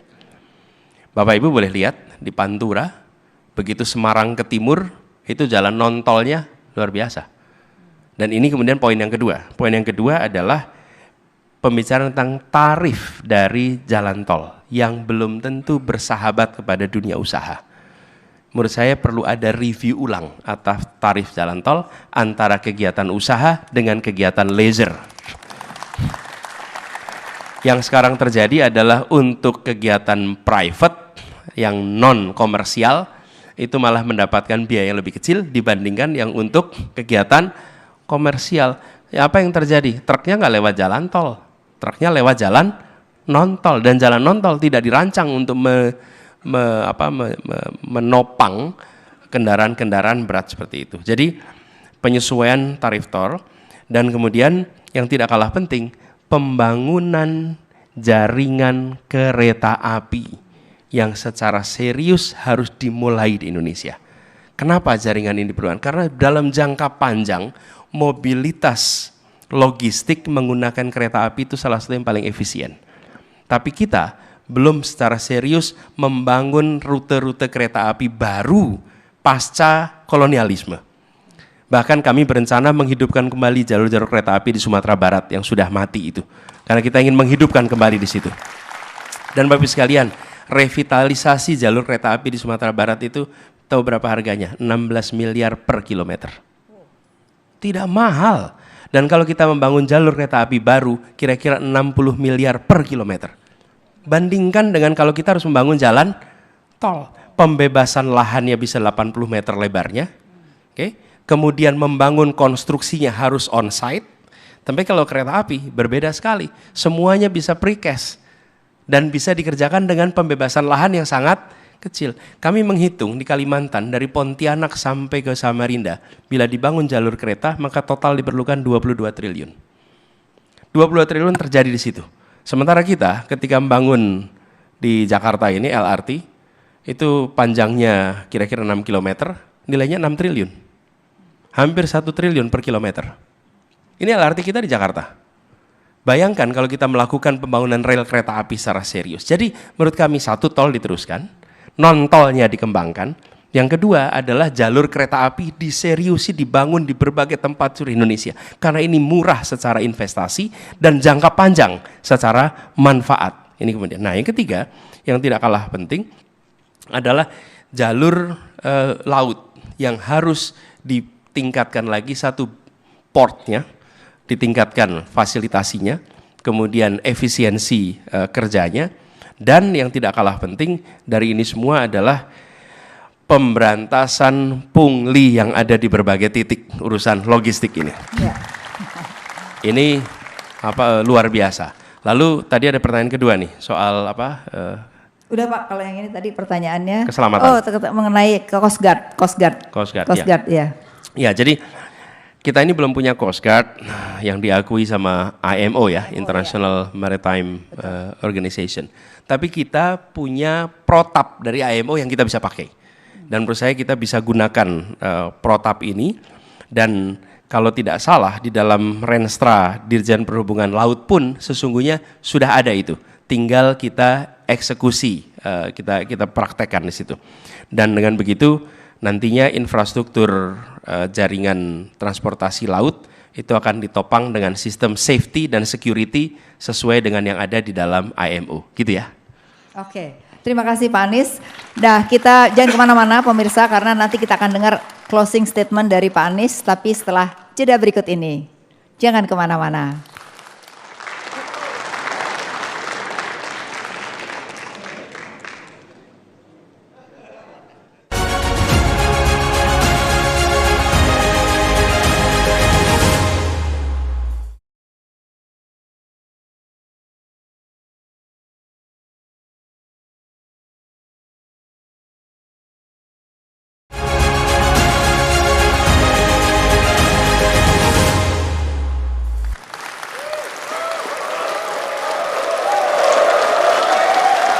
Ya pemirsa, Anda masih menyaksikan dialog Kadin bersama Capres Bapak Anies Baswedan.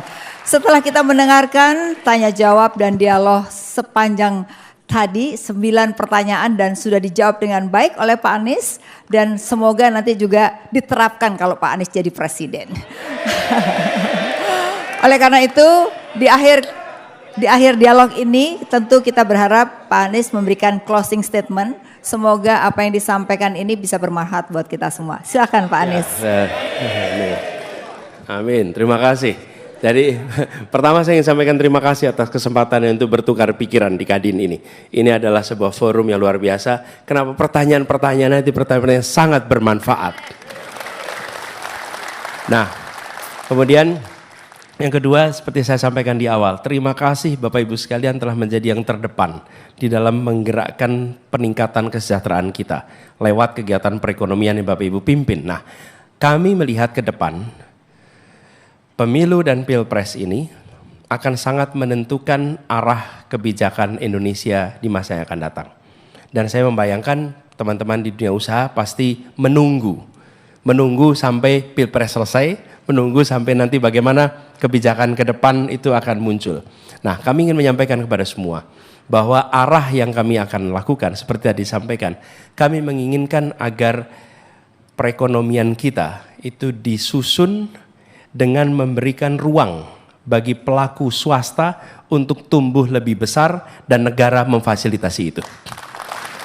Swasta lebih besar. Negara mengambil peran di dalam membuat regulasi yang memungkinkan terjadinya free and fair market. Bukan hanya bebas, tapi setara dan adil. Sehingga ada satu sistem yang memungkinkan itu berjalan. Lalu kita ingin memastikan ada kepastian hukum, sehingga kegiatan usaha di Indonesia adalah kegiatan usaha yang terlindungi oleh seluruh peraturan yang ada di negeri ini. Dengan begitu juga akan mengajak kepada dunia internasional melihat Indonesia sebagai sebuah tempat usaha yang bersahabat kepada dunia usaha. Lalu yang tidak kalah penting Bapak sekalian, kami menginginkan agar pembangunan tidak hanya terjadi di tempat-tempat yang hari ini sudah menjadi sentra perekonomian, Tadi Kadin menyebutkan 27 kota metropolitan, kami menyebutkan 40 kota. Dan kami membutuhkan pelaku usaha swasta, teman-teman Kadin, untuk membangun lebih dari 40 kota itu. Dengan aturan zonasi yang memberikan kepastian hukum, dengan pembangunan infrastruktur dasar yang membuat investasi swasta itu bisa langsung berkembang, di mana di 40 kota lebih. Ini tidak bisa dikerjakan oleh negara. Bukan negara tidak mau, tapi kami melihat negara harus mengambil peran yang secara finansial tidak visible, secara ekonomi tidak visible. Tapi kalau finansial visible, maka biarkan pasar yang melakukan aktivitasnya di situ. Nah, dengan cara seperti itu, kami berat ada pemerataan dan kami ingin mendorong sektor-sektor yang menyerap tenaga kerja yang banyak. Kita memiliki bonus demografi dan kita memiliki potensi yang luar biasa, tapi bila sektor yang didorong tidak padat karya, maka itu menjadi talenta-talenta yang tidak teroptimalkan. Jadi kami akan mendorong di sektor itu dan harapannya lagi-lagi kita berharap teman-teman yang menjadi garda terdepan melakukan itu semua. Lalu yang terakhir Bapak sekalian, pendekatan yang akan dilakukan untuk menyusun kebijakan adalah pendekatan kolaborasi. Ya, negara pegang kewenangan, tapi seperti saya katakan di awal, pengetahuan ada pada pelaku, pengalaman ada pada pelaku. Negara harus ditunjukkan mana yang harus dikoreksi, mana yang harus dipertahankan, mana yang harus dihentikan, mana hal baru yang harus dikerjakan. Dengan cara seperti itu maka kebijakan-kebijakan yang disusun adalah kebijakan-kebijakan yang bisa membuat perekonomian kita tumbuh lebih baik, lebih merata dan lebih berkualitas secara ekologi. Itu harapan yang kita ingin lakukan sama-sama. Jadi pendekatan kolaborasi ini yang kita harapkan terjadi. Lalu kami tentu ingin agar pendekatan kolaborasi ini lewat apa? Salah satunya yang paling utama adalah Kamar Dagang dan Industri Indonesia hadir. Jadi buat teman-teman para pimpinan Kadin daerah dengan kita ingin membangun seluruh Indonesia, we need your help, we need your partnership. Kami membutuhkan bantuan, kami membutuhkan kemitraan dari pelaku-pelaku usaha itu. Jakarta adalah masa kini dan masa depan, tetap akan ada. Tetapi wilayah daerah seluruh Indonesia itu adalah the real future of Indonesia. Ya. Terima kasih Pak Anies. Kita kasih aplaus sekali lagi buat Pak Anies. Terima kasih Pak Anies atas waktunya yang sudah jauh-jauh datang khusus ke Jakarta hari ini. Semoga ini bermanfaat buat kita semua dan kalau Pak Anies jadi presiden, semoga apa yang disampaikan tadi bisa terwujud. Sekali lagi terima kasih. Saya kembalikan kepada Tisa. Baik, terima kasih kepada Ibu Afiliani yang telah memandu berjalannya dialog Capres pada malam hari ini bersama dengan Kadin. Boleh tepuk tangan sekali lagi untuk moderator kita. Dan sebagai kenang-kenangan, Kadin Indonesia malam hari ini bersama dengan Kadin DKI Jakarta akan memberikan karikatur dan penyerahan buku Kadin menuju Indonesia Emas 2045. Untuk itu, kami mengundang pelaksana tugas harian Ketua Umum Kadin Indonesia, Bapak Yuki Nugrahawan Hanafi, Ketua Dewan Pertimbangan Kadin Indonesia, Bapak Andindia Bakri, Ketua Umum Kadin DKI Jakarta, Ibu Diana Dewi, Ketua Steering Komite Dialog Capres bersama Kadin, Bapak Tony Wenas, Ketua Penyelenggara Dialog Capres bersama Kadin, Ibu Karmelita Hartoto, Wakil Ketua Umum Koordinator Bidang Kemaritiman dan Investasi Luar Negeri, Ibu Sinta Wijaya Kamdani. Dan untuk penyerahan figura karikatur akan dilakukan oleh Ketua Umum Kadin DKI Jakarta, Ibu Diana Dewi. Boleh tepuk tangannya?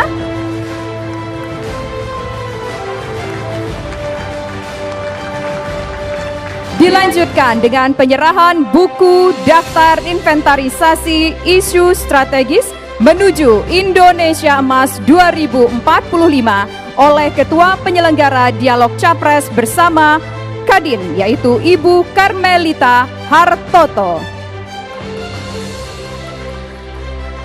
Kemudian Lalu dilanjutkan dengan penyerahan buku Peta Jalan Indonesia Emas oleh Pelaksana Tugas Harian Ketua Umum Kadin, Bapak Yuki N. Hanafi.